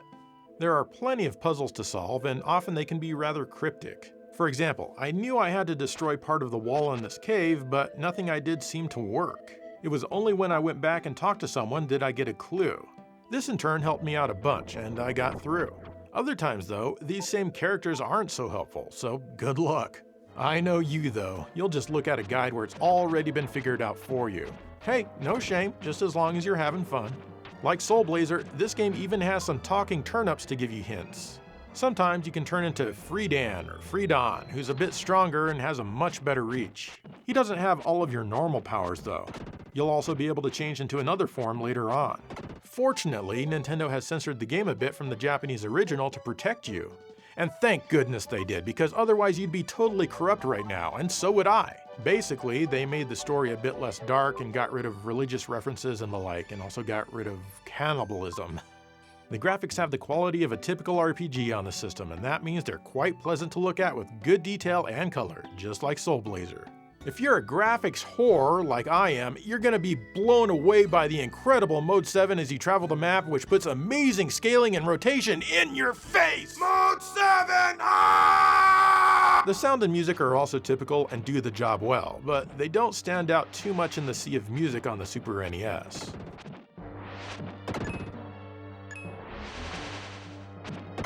Overall, the game plays very well, and it gets better and better as you go. It's not super long, maybe a bit less than 20 hours, but that's perfectly okay with me. Terranigma is the last of the Quintet trilogy. Again, it's an action RPG that's a bit similar to, but not an official sequel to the other games. It was only released in Japan and Europe for some stupid reason, and I talked about it way back in episode 148, not in North America. So check out my review there. Gotta say though, I don't care much for the font in this one. At least we got two of them with Soul Blazer and Illusion of Gaia here, though it would have been nice to have all three officially released. While I do prefer Soul Blazer a bit to the Illusion of Gaia, this one is not to be missed.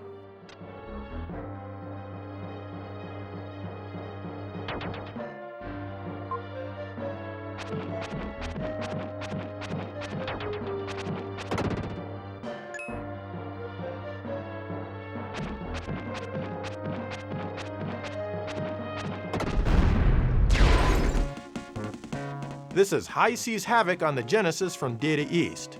It's known as Captain Lang and Captain Havoc in Japan and Europe, respectively. You play as a seal who's a pirate in this Sonic-inspired platformer. Every button does the same thing, jump. You defeat your enemies by landing on them. However, you can also press the button again mid-air to do a kick attack sort of thing. This lets you attack right in front of you. This is also the only way to defeat most of the bosses. I'll get to these guys later. Anyway, you find a girl and nurse her back to health. But then naturally she's kidnapped and you're off to save her.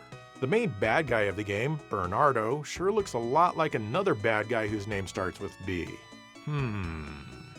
This game gives you a life bar and you can take several hits before you die, and it can be pretty easy to get hit. You move quickly, and it can be difficult to predict enemies if you're not being careful.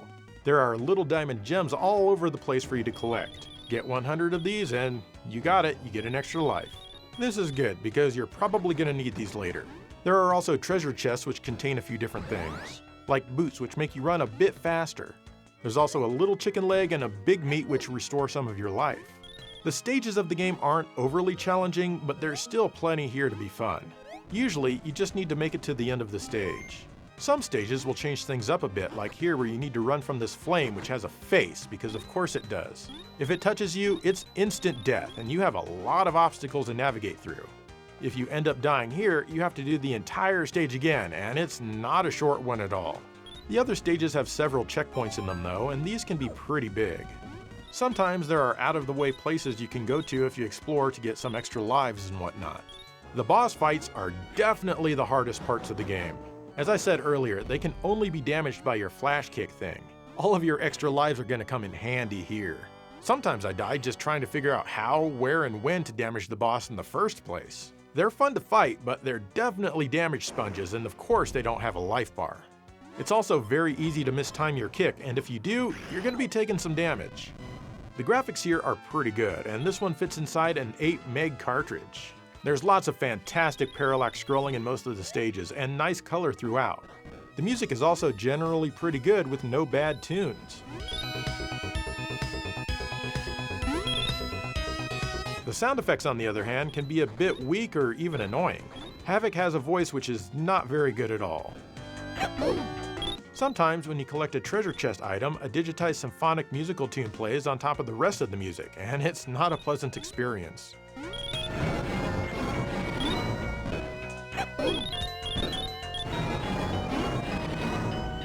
Still, this game rarely gets mentioned, and it definitely needs more love.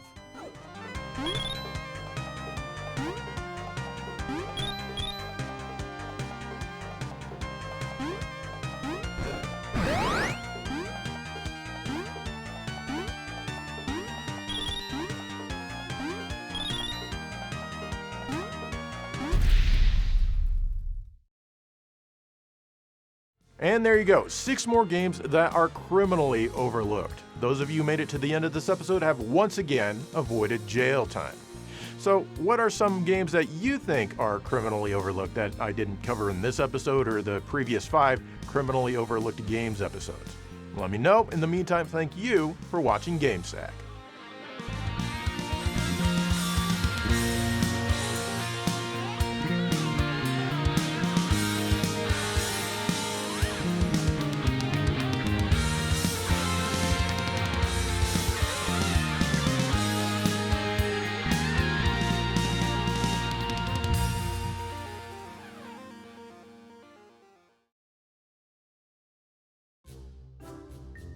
Are you still playing Sega?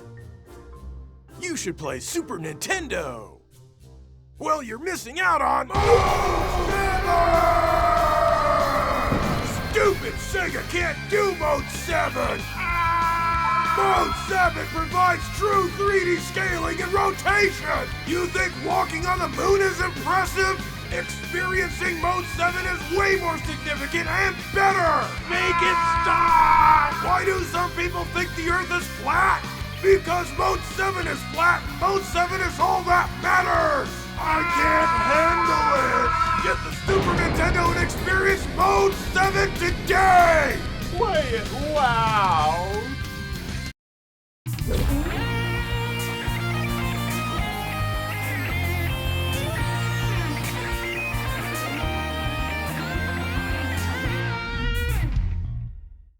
Hello and welcome to GameSack. It's time to take a look at some more games that people don't seem to talk about very much that I think should get some more attention. And that's it. That's the entire premise of this episode, so let's get started. Here's Atomic Runner on the Genesis from Data East. No one ever talks about this one. It's always Sonic the Hedgehog or Sonic the Hedgehog. Anyway, this is a game where you're almost always running and you can't move backwards. It's a port of an arcade game called Atomic Runner Shellknov, which plays the same way. But everything here has been enhanced. It's a much better game all around, from top to bottom. You are the scientist Shellknov. While you were out dicking around like an idiot, your father was attacked and your sister was kidnapped. With his final breath, he tells you the entire story of the alien outlaws. Wow, this is kind of a lot for a single breath. Dad must have some massive lungs. Anyway, you get a suit that gives you superhuman strength and off you go. Now let's talk controls. You can move forward with the D-pad if you press right, however if you press left you'll stand still, but not move backwards. You can fire forwards and backwards. You can set it up so you either have a button that flips directions for you like the arcade, or you can have one button to fire left and the other button to fire to the right. You also have a jump button, and if you press a direction while jumping, your little guy will flip around and shoot as he flips if you're firing. The options menu has a ton of different control options, and Type 3-2 here is the one that I feel is the most natural. It still might take you a few lives before you get used to everything, but you will. There are plenty of things to collect, like J icons to enhance your jumping ability, or up icons to enhance your firepower strength. There are also several different weapon types to collect. Your suit may give you superhuman strength, but it doesn't do anything for your defense. Touch anything and you die. It's pretty easy to do. When you die, you get set back, but usually not too far. Fortunately, there aren't a ton of cheap shots in this game, but it can happen. You can also land on and bounce off of most of the enemies without getting hurt, which is great. Of course, each level has a boss fight. Here, the screen stops scrolling, and you can even move to the left. You'll have to fight a couple of them more than once, but it's never exactly the same twice. The game's difficulty is well balanced, and it'll challenge you in the upper levels. The graphics are excellent with good details. Data East also paid some nice attention to the parallax scrolling. I like parallax scrolling. The music is pretty good as well. Not in the top tier of Genesis music, but it doesn't have to be good.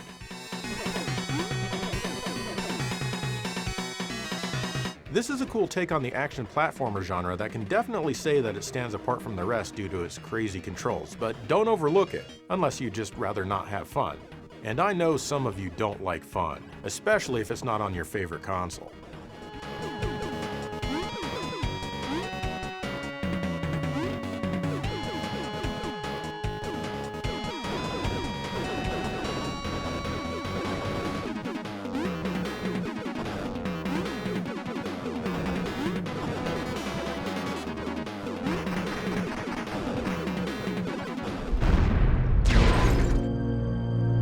This is Hybrid Heaven from Konami, available now for your Nintendo 64 console.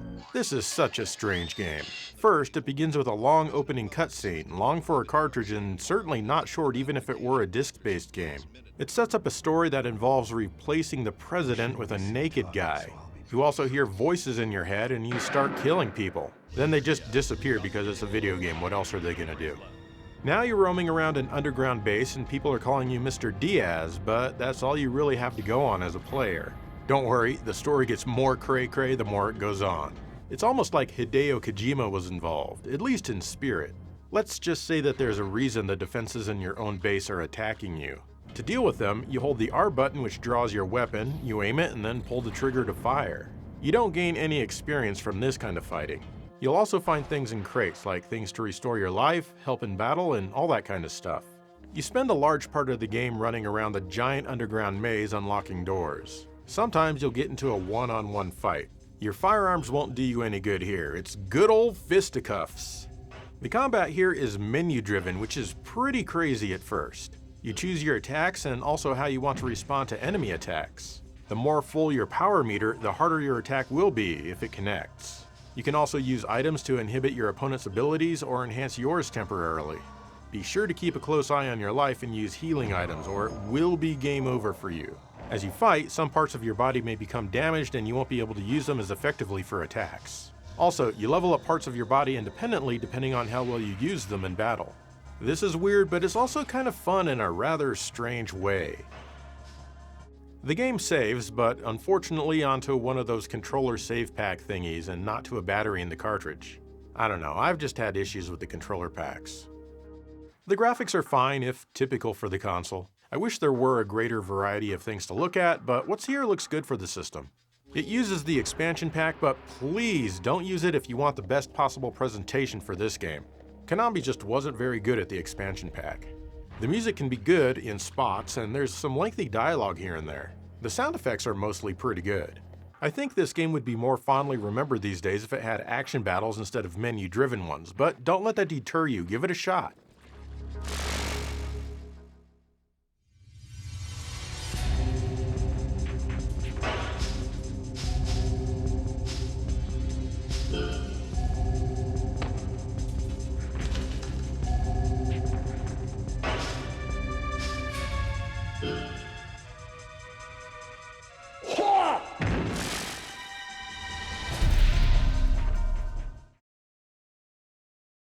This next game looks extremely mediocre at first glance, but if you try it, you might accidentally have some fun.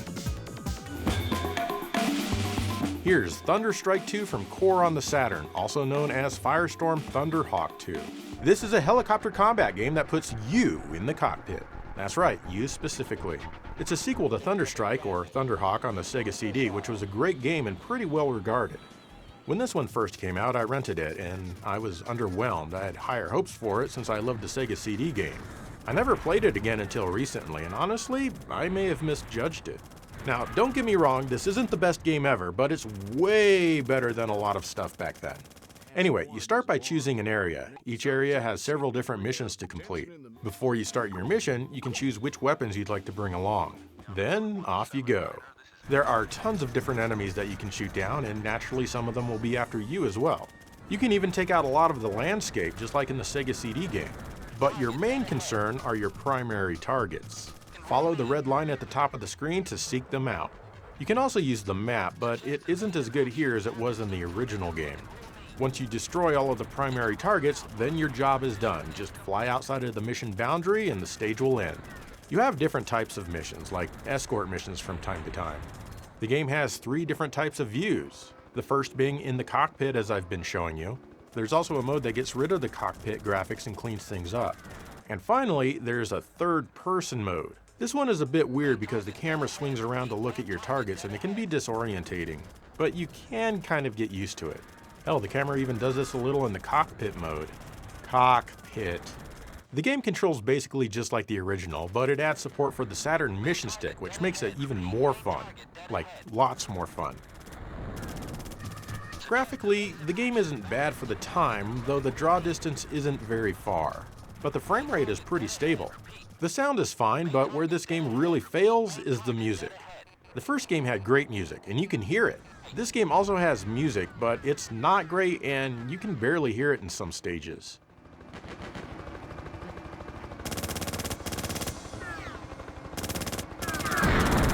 I think if it had better music, I would have spent more time with it back when I rented it, and maybe even bought it once I figured out this game is actually pretty fun to play.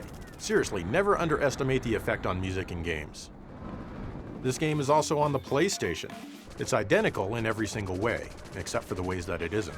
The main way that it differs is that it hides the shallow draw distance much better, but things can still pop in here and there. Also, it doesn't support the PlayStation analog joystick or any analog controls at all. But it's still a fun game. Check it out.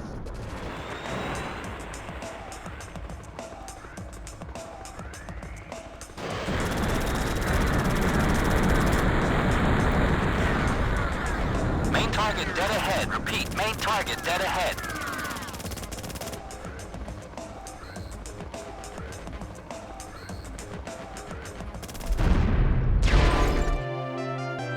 This is Master of Monsters on the Genesis from Renovation. It was originally developed by System Soft and ported to the console by Opera House. This is a hexagonal strategy game that's on a lot of different Japanese platforms, but it only came to the West on the Genesis, and only in North America. That's right, get wrecked, Europe. That's not really an issue these days, though. Anyway, you can play a campaign mode and it starts you out against a single opponent, and you'll probably get wrecked yourself the first time you play. Basically, you're the master, and you can't wander away from your home base at all. So, you create monsters and soldiers of different types and abilities to do your dirty work for you. Some monsters can fly over mountains, for example, while others cannot. Some can swim while others can't. You get the idea. Like with most strategy games, you do everything you can do and then end your turn. After that, you watch your opponent go through their moves. The first thing you want to do is occupy the towers that are on the map. The more of these that you occupy, the bigger of an army you can create, so try to make these a priority. Of course, the enemy can always take over one of your towers. That's not good for you. The main goal, of course, is to kill the enemy's master. These guys have 100 hit points and they are super tough. You can also play one of several different maps where there are 4 masters playing at once, each with a different color. I'm blue here, by the way. You can even play 4 players just by passing a single controller around. I think this mode with 4 masters is a great way to learn the game because you can see what your opponents are doing.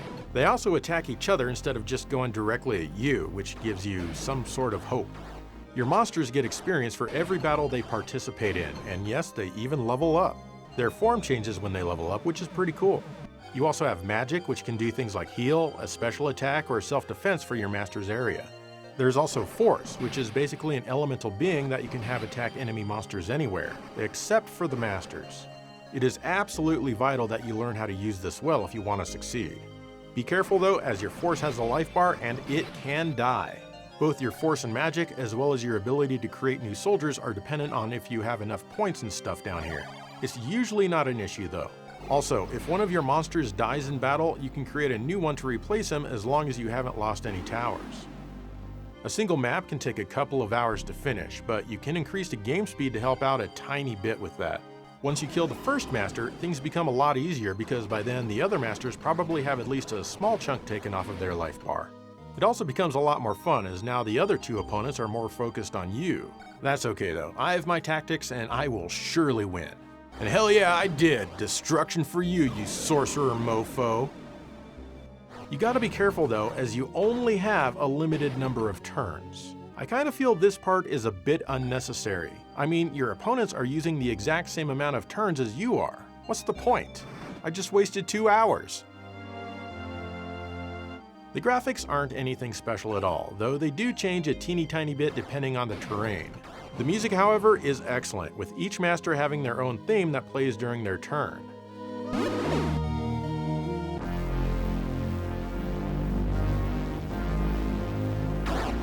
You can change these around if you want. The music was done in part by Hitoshi Sakimoto, you know, the Midnight Resistance and Gauntlet 4 guy. The PC Engine version looks better as everything is bigger and more clear, but the battles themselves are extremely slow. Then, also, there's the issue of the entire game being in Japanese, and it's not a small issue. There's also a Neo Generation version for the Saturn and PlayStation, which I can't figure anything out in.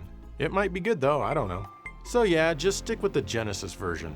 Overall, this is an excellent strategy game that hardly anyone ever mentions because, you know, Shining Force is also on the system.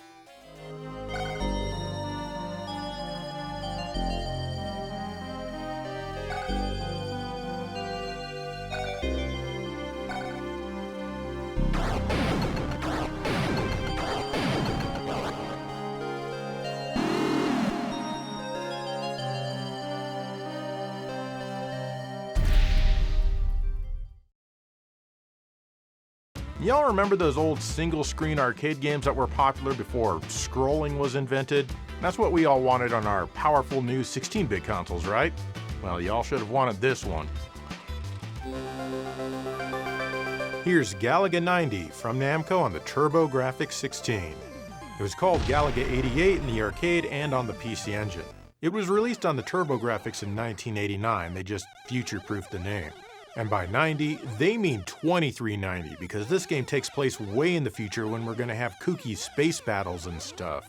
The gameplay is standard Galaga, except even more awesome. The original Galaga, as you know, as most people know, was the follow-up to Galaxian. Yeah, I think most people know that. Everybody except maybe like 3 or 4 people know that. And Galaxian was an attempt to take Space Invaders and make it way better, which it did. In fact, it was originally meant for this game to be pronounced as Galaga, as in Galaxian, on which it's based. But most people just call it Galaga, so that's what stuck. I think it sounds better, and it's a little bit easier to say, which is a plus since I'm extremely lazy. Anyway, as you can see, you stay on a single screen shooting down all of the enemies and then you advance to the next screen. Some enemies combine to form a giant version of themselves that takes a bunch of hits. Sometimes you'll have bonus rounds, called Galactic Dancing. Each one of these has their own unique songs and the aliens dance and you're in no danger of getting hit at all. The more you shoot down, the more bonus points you'll get. It's certainly tougher than it looks to get all 40 of them. During the regular stages, you also have the chance to collect these blue capsules. If you have at least 2 of these at the end of a Galactic Dancing stage, you'll warp to a new area. Sometimes when this happens, you'll get a continuously scrolling screen with music, just like a real vertical shooter, though you're still locked at the bottom of the screen. During these, you'll have to stop and contend with groups of enemies, defeat them, and move on. There's even a boss at the end!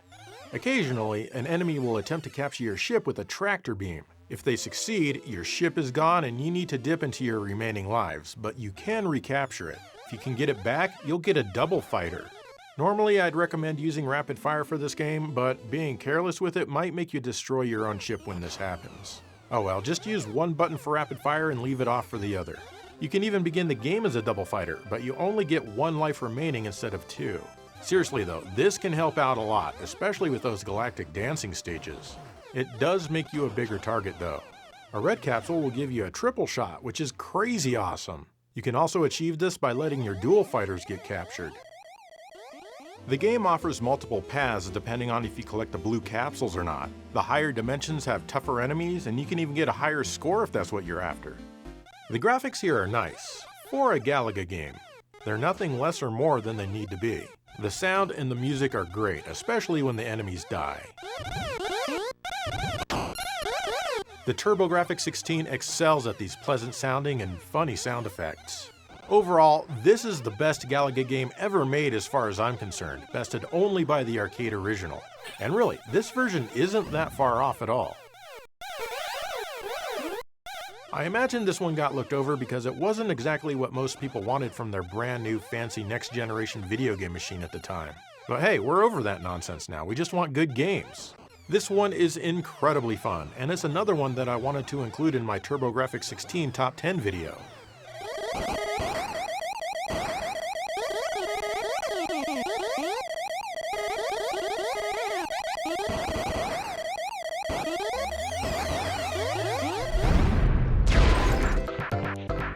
While I'm talking about Galaga, I want to give a shout out to another overlooked game, Cosmo Gang the Video for the Super Famicom. This home port of the arcade game was only released in Japan, and I covered it in the very first Left in Japan video a little over 12 years ago. This takes characters from one of Namco's earlier IPs and applies the Galaga gameplay to it, only this one is crazy fast. You don't need a fighter capture to get the double shot, you just need to shoot down the boss guy carrying the twin cannons. You can also collect a few different power-ups, like the spider web which slows down the enemy movement for a bit. Or this one, which pops up and scares the enemy, making them paralyzed with fear for a few seconds while you take them out. Each stage has different graphics, and there's also music as you play. And they can have a lot of variety since this game is 8 mega power! 8 mega power! Kind of a lot for a game like this! Yeah, so anyway, there's bonus stages here, but it's not galactic dancing. You need to prevent these guys from stealing energy, which is conveniently stored in these boxes that they're trying to drag back to their area. Overall, this game is a bit tougher than Galaga 90, but it's still incredibly fun. I first played this on a Super Nintendo emulator, and at the time I had no idea this even existed. So I had to import the real cartridge right away. Remember back then when things were so simple and we could just grab a game from eBay for cheap? Not anymore, not with all of these stupid YouTubers talking about video games. Man, I wish nobody talked about games ever. That sure would make this hobby a lot easier to gatekeep.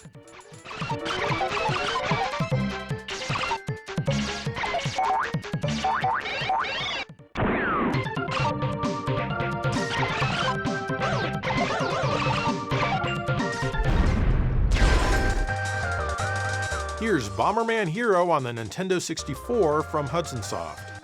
This plays quite differently from your normal Bomberman games. Some bad guys have done some stuff, and now you need to set things right. It doesn't matter, as the story isn't going to make or break this game for anyone. You have multiple different planets to traverse, each of those have several different areas, and each of those with a bunch of individual levels. At its heart, this is a 3D platformer. In fact, it started development as a Bonk game. Remember Bonk? Of course you do. But it was switched over to Bomberman, and it might be better for it, but who knows how it would have played as a Bonk game. You have an unlimited amount of bombs that you can toss in 8 directions. Aiming these can be a bit difficult sometimes, as the game will have Bomberman toss them slightly askew of where you thought you were aiming. You will eventually get a feeling for it though. You can also set a bomb in place and blow it up in a few seconds. You can collect power-ups to toss bombs more quickly or increase their firepower. Be careful though, as you can get hurt by your own bomb blasts. If you're just tossing them super fast, the explosions will get closer and closer to you. That's not good. Fortunately, you have a life bar and you can take a few hits. You can collect some icons to get life back, or jewels and stuff like that. In this game you can jump, as no doubt you've noticed as you've been watching my gameplay up to this point, and you don't need me to point it out for you like you're some kind of idiot. That said, jumping is pretty unusual for a Bomberman game. You'll have some special stages like flying or zooming around underwater. The controls here change, but you'll figure it out. Hell, you figured out that Bomberman can jump in this game before I told you, so I know you're smart. The good news is that you have unlimited continues, which basically means unlimited lives. Just be sure to quit the game back to the title screen before you're done, or it won't save. The game's level design is fairly typical of the time, which means it can be cheap in a few areas, but you've got to look past some of that. The boss fights are fun to figure out, though they can take a lot of hits. Even with that though, a few of them are pretty easy. There's a lot to collect and explore here, and you won't gain access to all of the levels unless you find everything in the other levels. You get assigned a number of points when clearing a level, anywhere from 1 to 5. You can go back and replay any level if you've missed anything. The graphics are fine for the console, pretty typical stuff, and it doesn't really stand out in any way, but like I said, that's fine. Unfortunately, this one comes with a lot of frame droppage sometimes, and it can get pretty chunky if too much is on screen. I also had difficulty judging depth on a few occasions. Fortunately, the unlimited lives kind of nullifies any frustration caused by that, but it could have been a little better in that area. The music features a fantastic drum and bass soundtrack, and it reminds me a little of Shock Troopers on the Neo Geo, only different.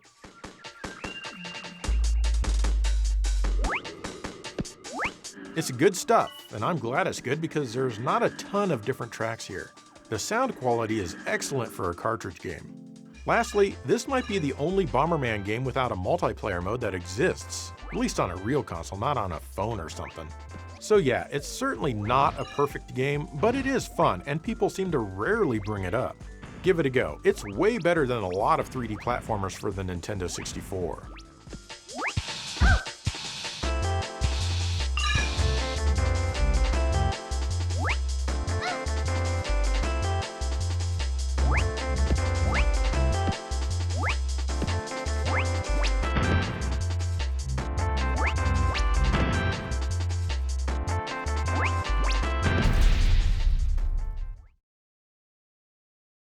And there you go, some more games that I think you should love more than you do, unless of course you have some love for them already. And even if you don't like the strategy game genre, I still demand that you like Master of Monsters every bit as much as I do. It's completely unacceptable that any opinions would be different than my own. Anyway, what are some games that you think are overlooked? Let me know, and in the meantime, thank you for watching GameSack.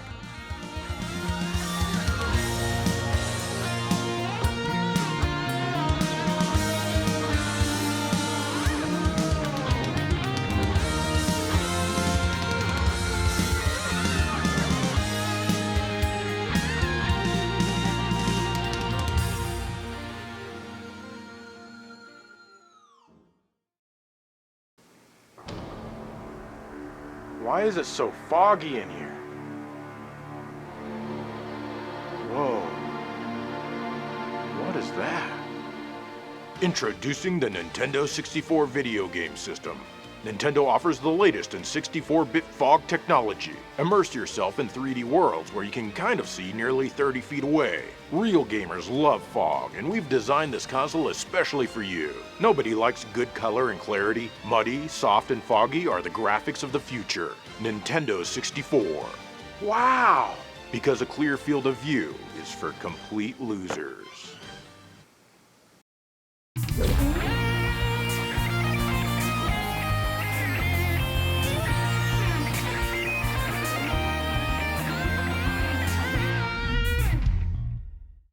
Hello and welcome to GameSack. It's time once again to give some appreciation to those games that need a little bit more love, or at least some more attention.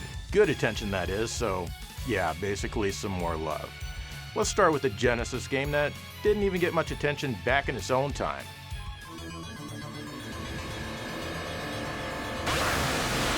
This is Rambo 3 from Sega on the Genesis. This was a very early game for the console, and as you might imagine, it's based on the third exciting entry into the massively popular Rambo cinematic universe.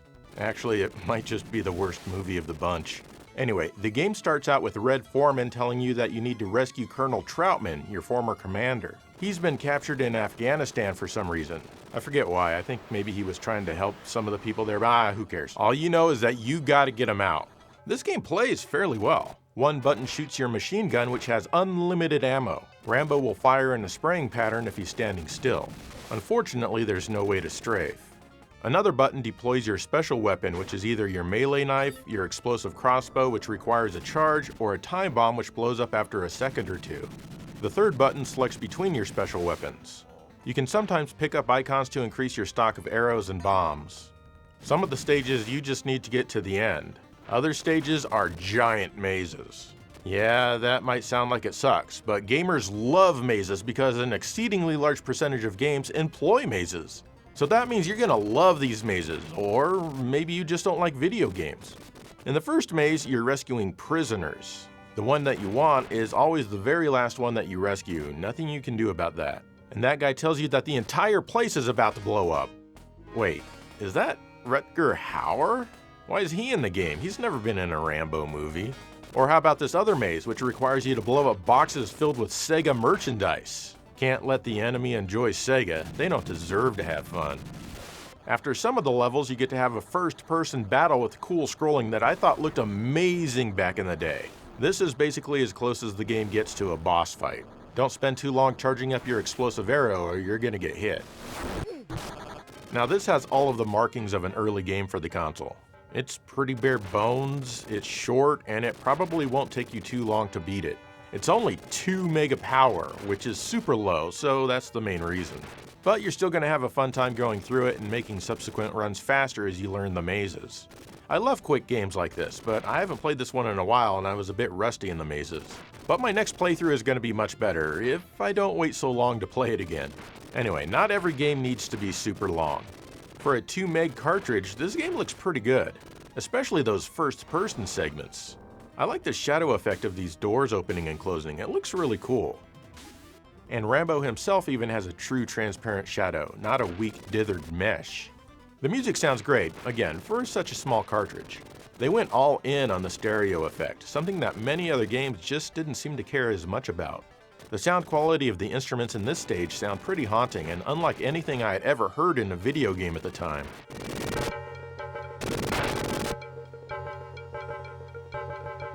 Of course, once Rutger Hauer appears, the music changes to this happy, jaunty tune while you try to escape before the place blows up.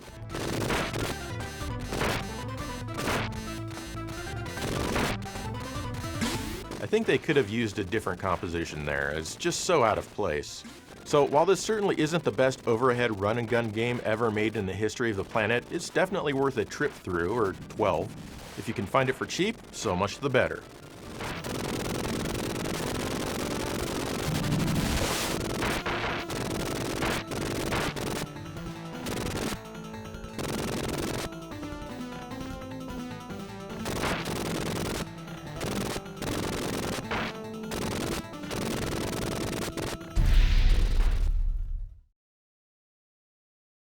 I talk about Choplifter sometimes, I love it. I bought the arcade PCB, the Master System version was one of the first 2 games I picked up for that console. But what about Choplifter in glorious high definition for the new millennium? Well, let's talk about it. This is Choplifter HD on the Xbox 360 from Konami and In Exile Entertainment. It's also on the PlayStation 3, PC, Android, and the amazing Ouya. I loved the original Choplifter. Okay, not the real original, but the better one that Sega did for the arcade and later on the Master System. Those were the good Choplifters. The ones that followed were a mixed bag, but none were truly awful or anything. Naturally, this Choplifter game continues the trend of flying into battle, rescuing people, and bringing them back to the base. This one almost wants to be a dual-stick shooter. You fly with the left analog stick and you aim with the right one, but you have to pull the trigger to actually fire. The right trigger is your machine gun and the left fires off a limited amount of powerful missiles. The machine gun has unlimited ammo, but it heats up very quickly and you'll have to wait for it to cool down before you can use it again. I don't really care for it when games do this, but hey, it is what it is. In the original games, there are enemies on your level as well as some that are in the foreground. Same story here.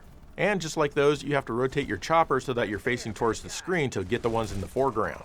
You do this with the other 2 shoulder buttons. I do wish the helicopter would rotate a little faster, but oh well, this is the brave new era of remaking 2D franchises in 3D. The game does put a lot of enemies on both planes simultaneously, so sometimes it can be tough to kill them all and not get hit. Usually, I don't even bother to kill everyone, even though I truly do want them all dead. It sucks when they surround the hostages because you gotta take them out before you can land. Well, I mean, you don't have to, but it's a good idea if you do. Also, I'm not sure if they're actually hostages here, just people stranded in a war zone. And yes, they can very much die. You can slice them up with your rotor blades. You can smack into something and a few of them will fall out because they're idiots. Anything can happen. They're extremely fragile, so you gotta be careful. Sometimes you need to rescue a wounded soldier, and these guys have timers counting down on them in the map above, which shows you where everyone is at. If you can't rescue these guys and get them back to the base on time, they'll die. Sometimes, as a bonus, you get to rescue the news crew. If you do that, you're usually doing pretty well in the stage. We've got ourselves a news reporter. Some missions have you doing different things, like blowing up anti-aircraft guns, or maybe even blowing away a ton of zombies. I like that the game doesn't take itself too seriously. Don't they know they're dead? The game awards you a ranking depending on how well you do, and this will unlock better and faster helicopters, which is cool. There are lots of different missions to complete in this one, and it's fun going back and trying to get a better ranking. I've always enjoyed the concept of flying into hostile territory and rescuing people since I bought the first one on the Master System. It's a weird feeling that's hard to explain for a review, but this game scratches that itch pretty well. The graphics are typical for a digital-only title of the time. That's right, no physical release for this one. Lots of browns and grays, and it runs at a pretty low frame rate of only 30 frames per second. It also tends to drop a lot of frames. The sound is very busy with lots of environmental sounds and shouting going on. It definitely brings up the intensity. There's music here, but I found myself pretty much ignoring it. I think it does what it set out to do, which is mainly to be in the background and not call much attention to itself. You can't get this on the Xbox 360 anymore since they closed the store down. You also can't get it on the PlayStation 3 store, or even on Steam. Looks like the publisher requested that the game be taken down, so you can go straight to hell. I'm having fun with it though, and the publisher can't take my copy, though I am screwed if my hard drive ever fails. I hope that's CPR. Well, don't ask, don't tell. Save this man's life!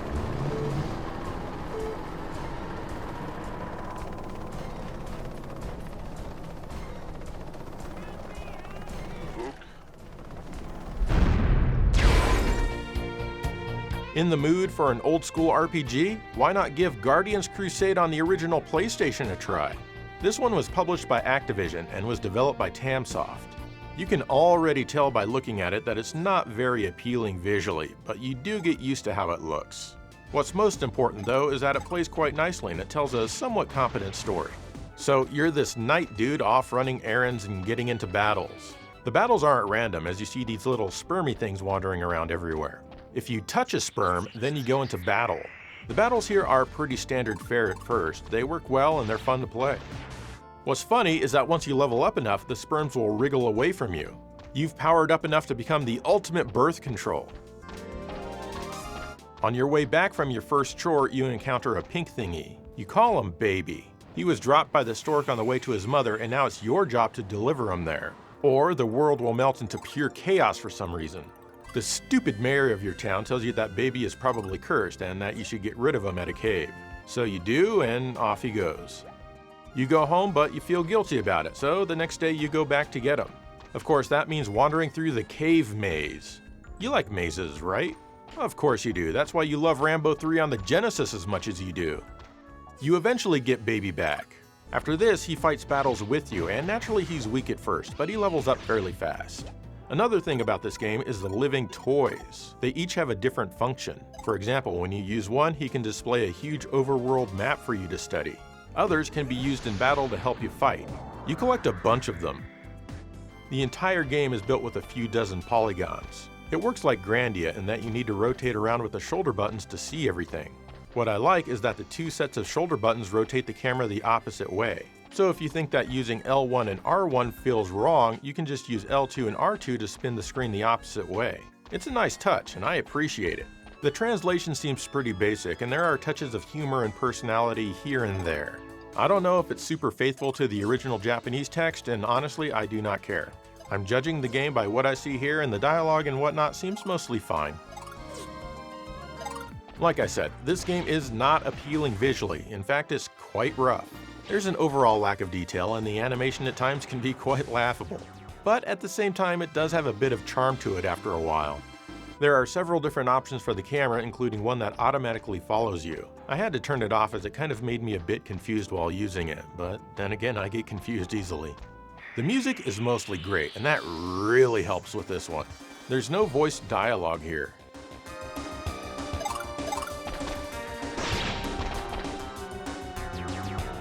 The game will take you just under 20 hours to complete, which honestly is plenty fine, at least for me. It doesn't overstay its welcome, while at the same time gives you something to chew on for a few days.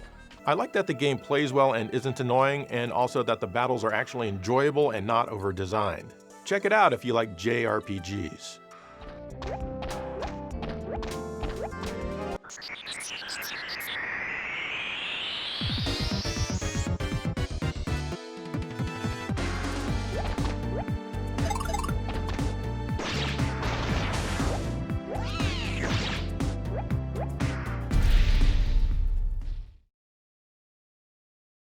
This next game is on the Genesis, but originally I rented the Japanese Mega Drive version from Power Play Games a couple of months before it was released here.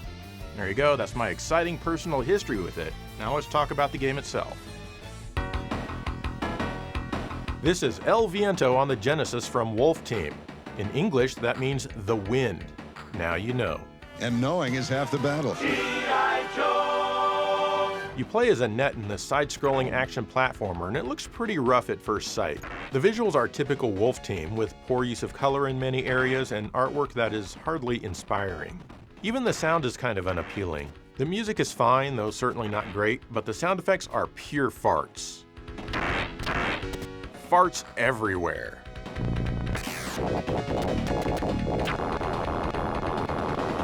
So it's easy to see why most people wouldn't bother with this game, but it's actually pretty fun. It takes place in 1928. Yes, that's the completely finished Empire State Building in the background, even though its construction wouldn't be started for another 2 years, but hey, who's counting? A few seconds later in the same intro, they show it being constructed. They can't make up their minds.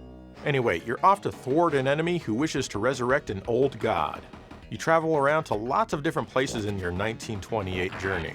Controlling Annette feels really smooth in most situations, and I think that's one of the reasons that I have a lot of fun with this one. You attack by tossing your boomerangs, which are quite effective and of course return to you. Another button is for your magic. You need to press and hold it to charge it up, and then it will recharge automatically after you use it. During the course of the game, you'll get extra magic powers to use, and you'll just need to hold the button longer until the one you want is charged. The game can get pretty crazy with enemies and things that can hurt you all on the screen at the same time. Slowdown?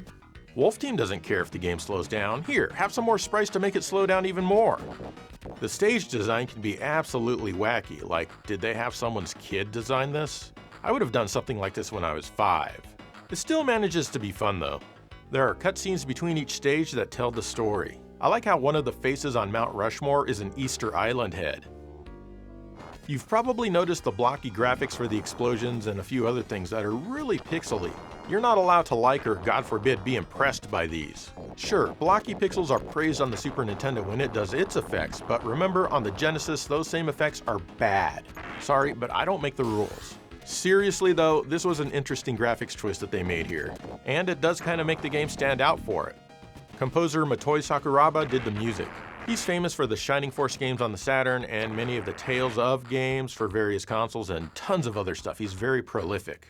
This game is not one of his more endearing or interesting works, but it's fine.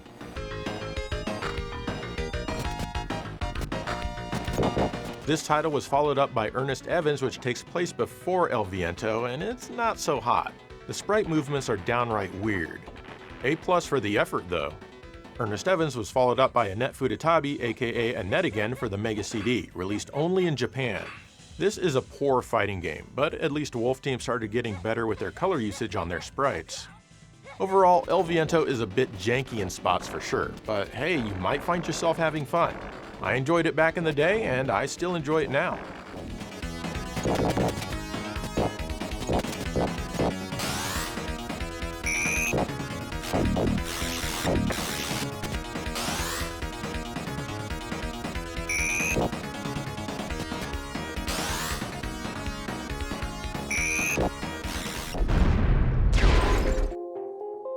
Here's Blur from Activision on the PlayStation 3. It's also available for the Xbox 360 and PC. This one was developed by Bizarre Creations, whom you may remember from their work on the mostly excellent Project Gotham racing series. While those games get a fair amount of attention these days, Blur generally doesn't, despite selling pretty well. As you can see, it's a racing game. It's kind of like Mario Kart meets Burnout. Basically, it's a kart racing game, but with cars instead of carts. You can drive through items to pick them up. You can then use these to cause havoc for other racers or to help yourself, like getting a boost of speed or a shield so enemies can't hurt you for a bit. You can fire any of the projectile attacks ahead of you or behind you if you hold up or down while you launch them. Yes, like the blue shell, there is an attack that targets the front of the pack. But unlike Mario Kart, these can actually be avoided if you have some good swerving abilities. In fact, every attack can be avoided if you keep your eye on the rear view mirror. If you have one, you can fire a projectile attack backwards to cancel out an enemy attack that's right on your ass.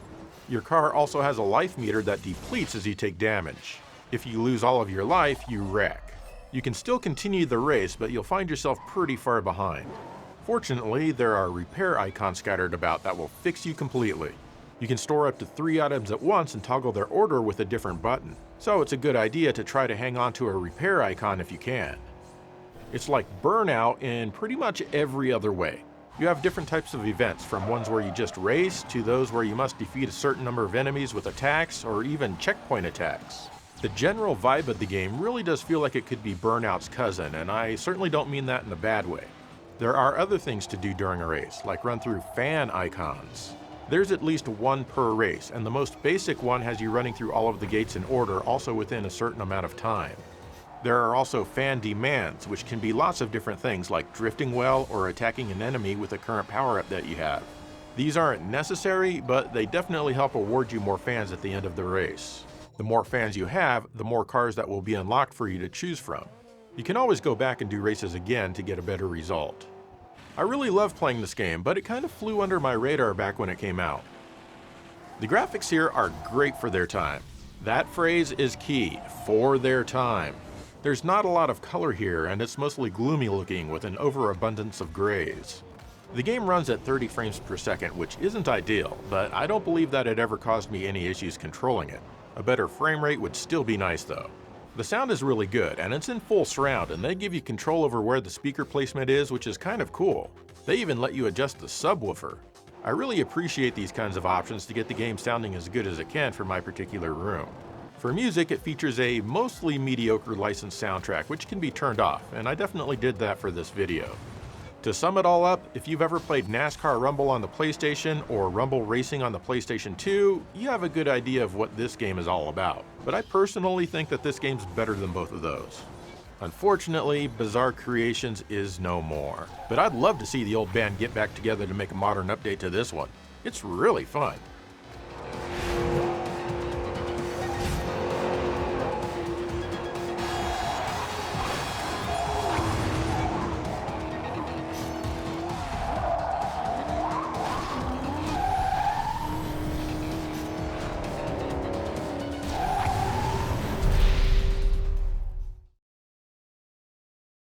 I'm sure that GameCube fanboys are well versed with this next title, but come on, let's be real here. The GameCube is an extremely niche console, so let's let the rest of the world know about this one. This is Gotcha Force from Capcom on the GameCube. The name is a play on gacha machines, where you can get small toys. This game has you commanding different toys in battles, and these battles are basically a dollar store version of Sega's Virtual On. That means this is an arena fighter where your goal is to defeat the opposing team's robots. Depending on which robot you're controlling, you can thrust into the air for a little bit, or maybe you can just jump. You might be able to do a long-range attack, or maybe your robot can only melee. You're locked onto one of the enemies at all times, but you can cycle between which enemies you're locked onto with the L and R shoulder buttons.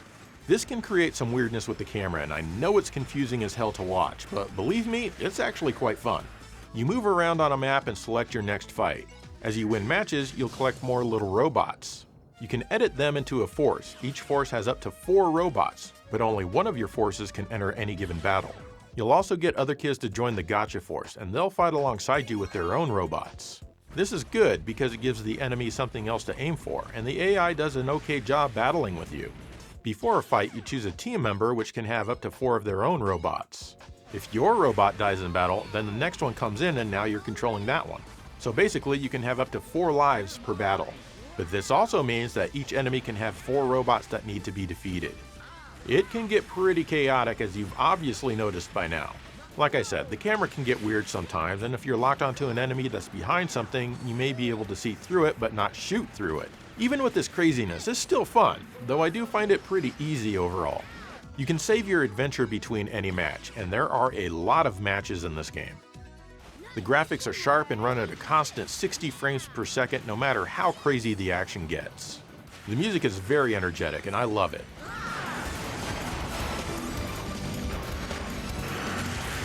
The voice work, however, is extremely bad. Check it out. The day after a meteorite fell towards Safari Town, a boy went in search of it, hoping to find an adventure. We all did it. If you oppose Katsumi, you'll regret it. Yikes, I sure hope they didn't pay for those performances. I kid. Speaking of that, I think they used actual kids, so that explains it. And no doubt their selfish parents probably squandered their money away before they saw a cent of it anyway. That'll learn them. One place that this game sure gets a lot of attention is on eBay, where copies regularly go for over $300. If you're a collector, you've had your eye on this for a while now if you don't have it already. If you just want to play the damn game, then you'll probably download it. Whatever, you do you. But be sure to check this game out if you haven't.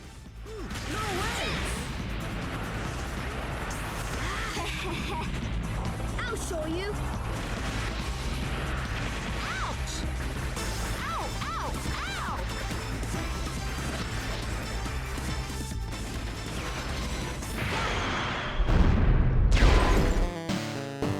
Here's Robin Hood, Prince of Thieves from Virgin and Sculptured Software for the NES. This is a game that most people probably wouldn't even think to try, much less find out that it's actually enjoyable. You start out as Robin Hood, experiencing police brutality in his jail cell. You steal a sword and then you get out with Peter. This one works mainly as an overhead action game with you thrusting your sword and dispensing justice on the evil police and hell, even animals, because why not? They need to know their place too. The control here works fine and it feels good enough, though it's certainly not as good as we all know it could be. But I think it's fine for the time.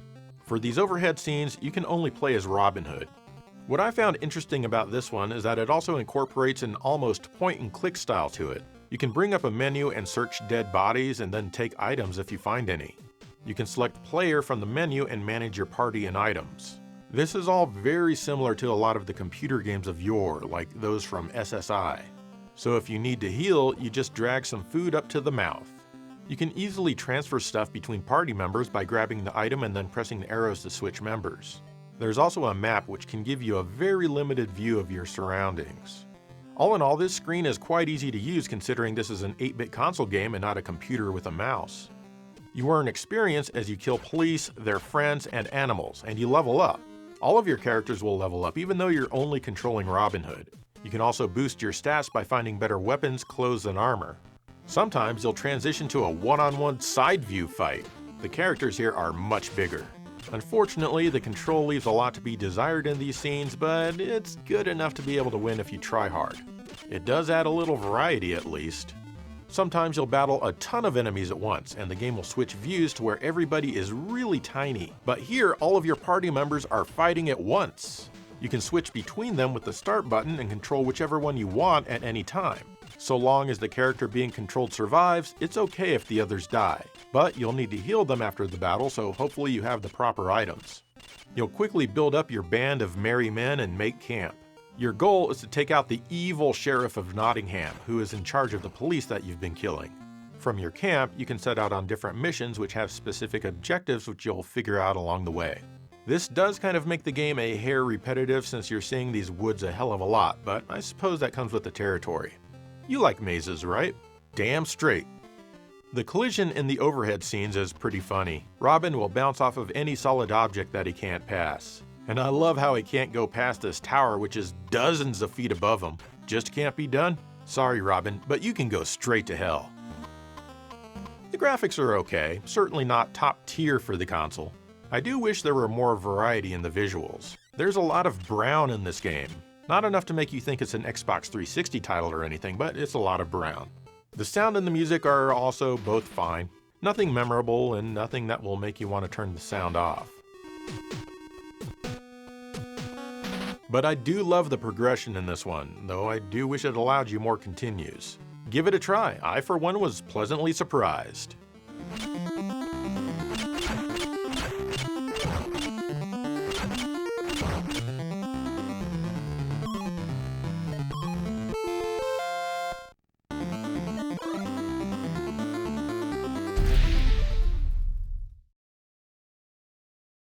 And there you go, more games where it should be against the law of the land to overlook them, even retroactively. So what are some other games that you feel might be criminally overlooked? Let me know, and in the meantime, thank you for watching GameSack.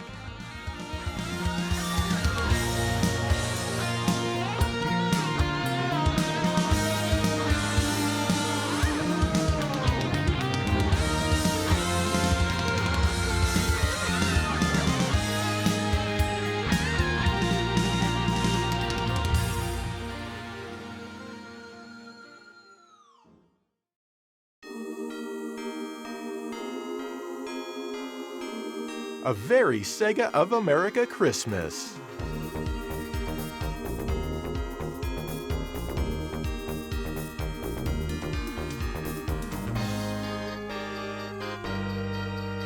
Yay, it's Christmas! Yay, look at all these presents! To Joe GameSack from Sega of America. That's awesome! Let's see what they got me! I love Christmas! Oh, it's Batman Returns. Okay, let's see what's next.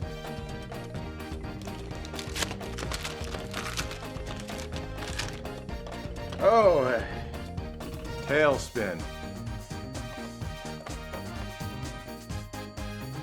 Next one can't be bad.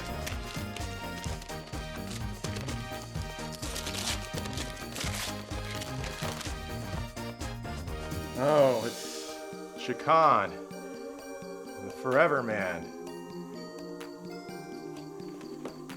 Let's see what this one back here is.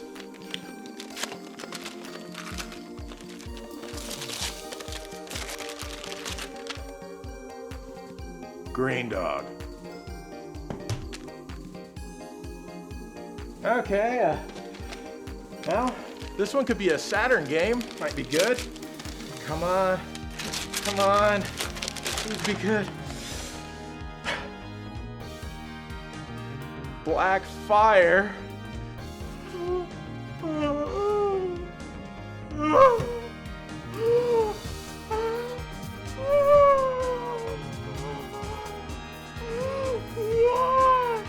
I hate Christmas. Do you Sega of America? Merry Christmas from Sega of America. This year, let us ruin your holidays.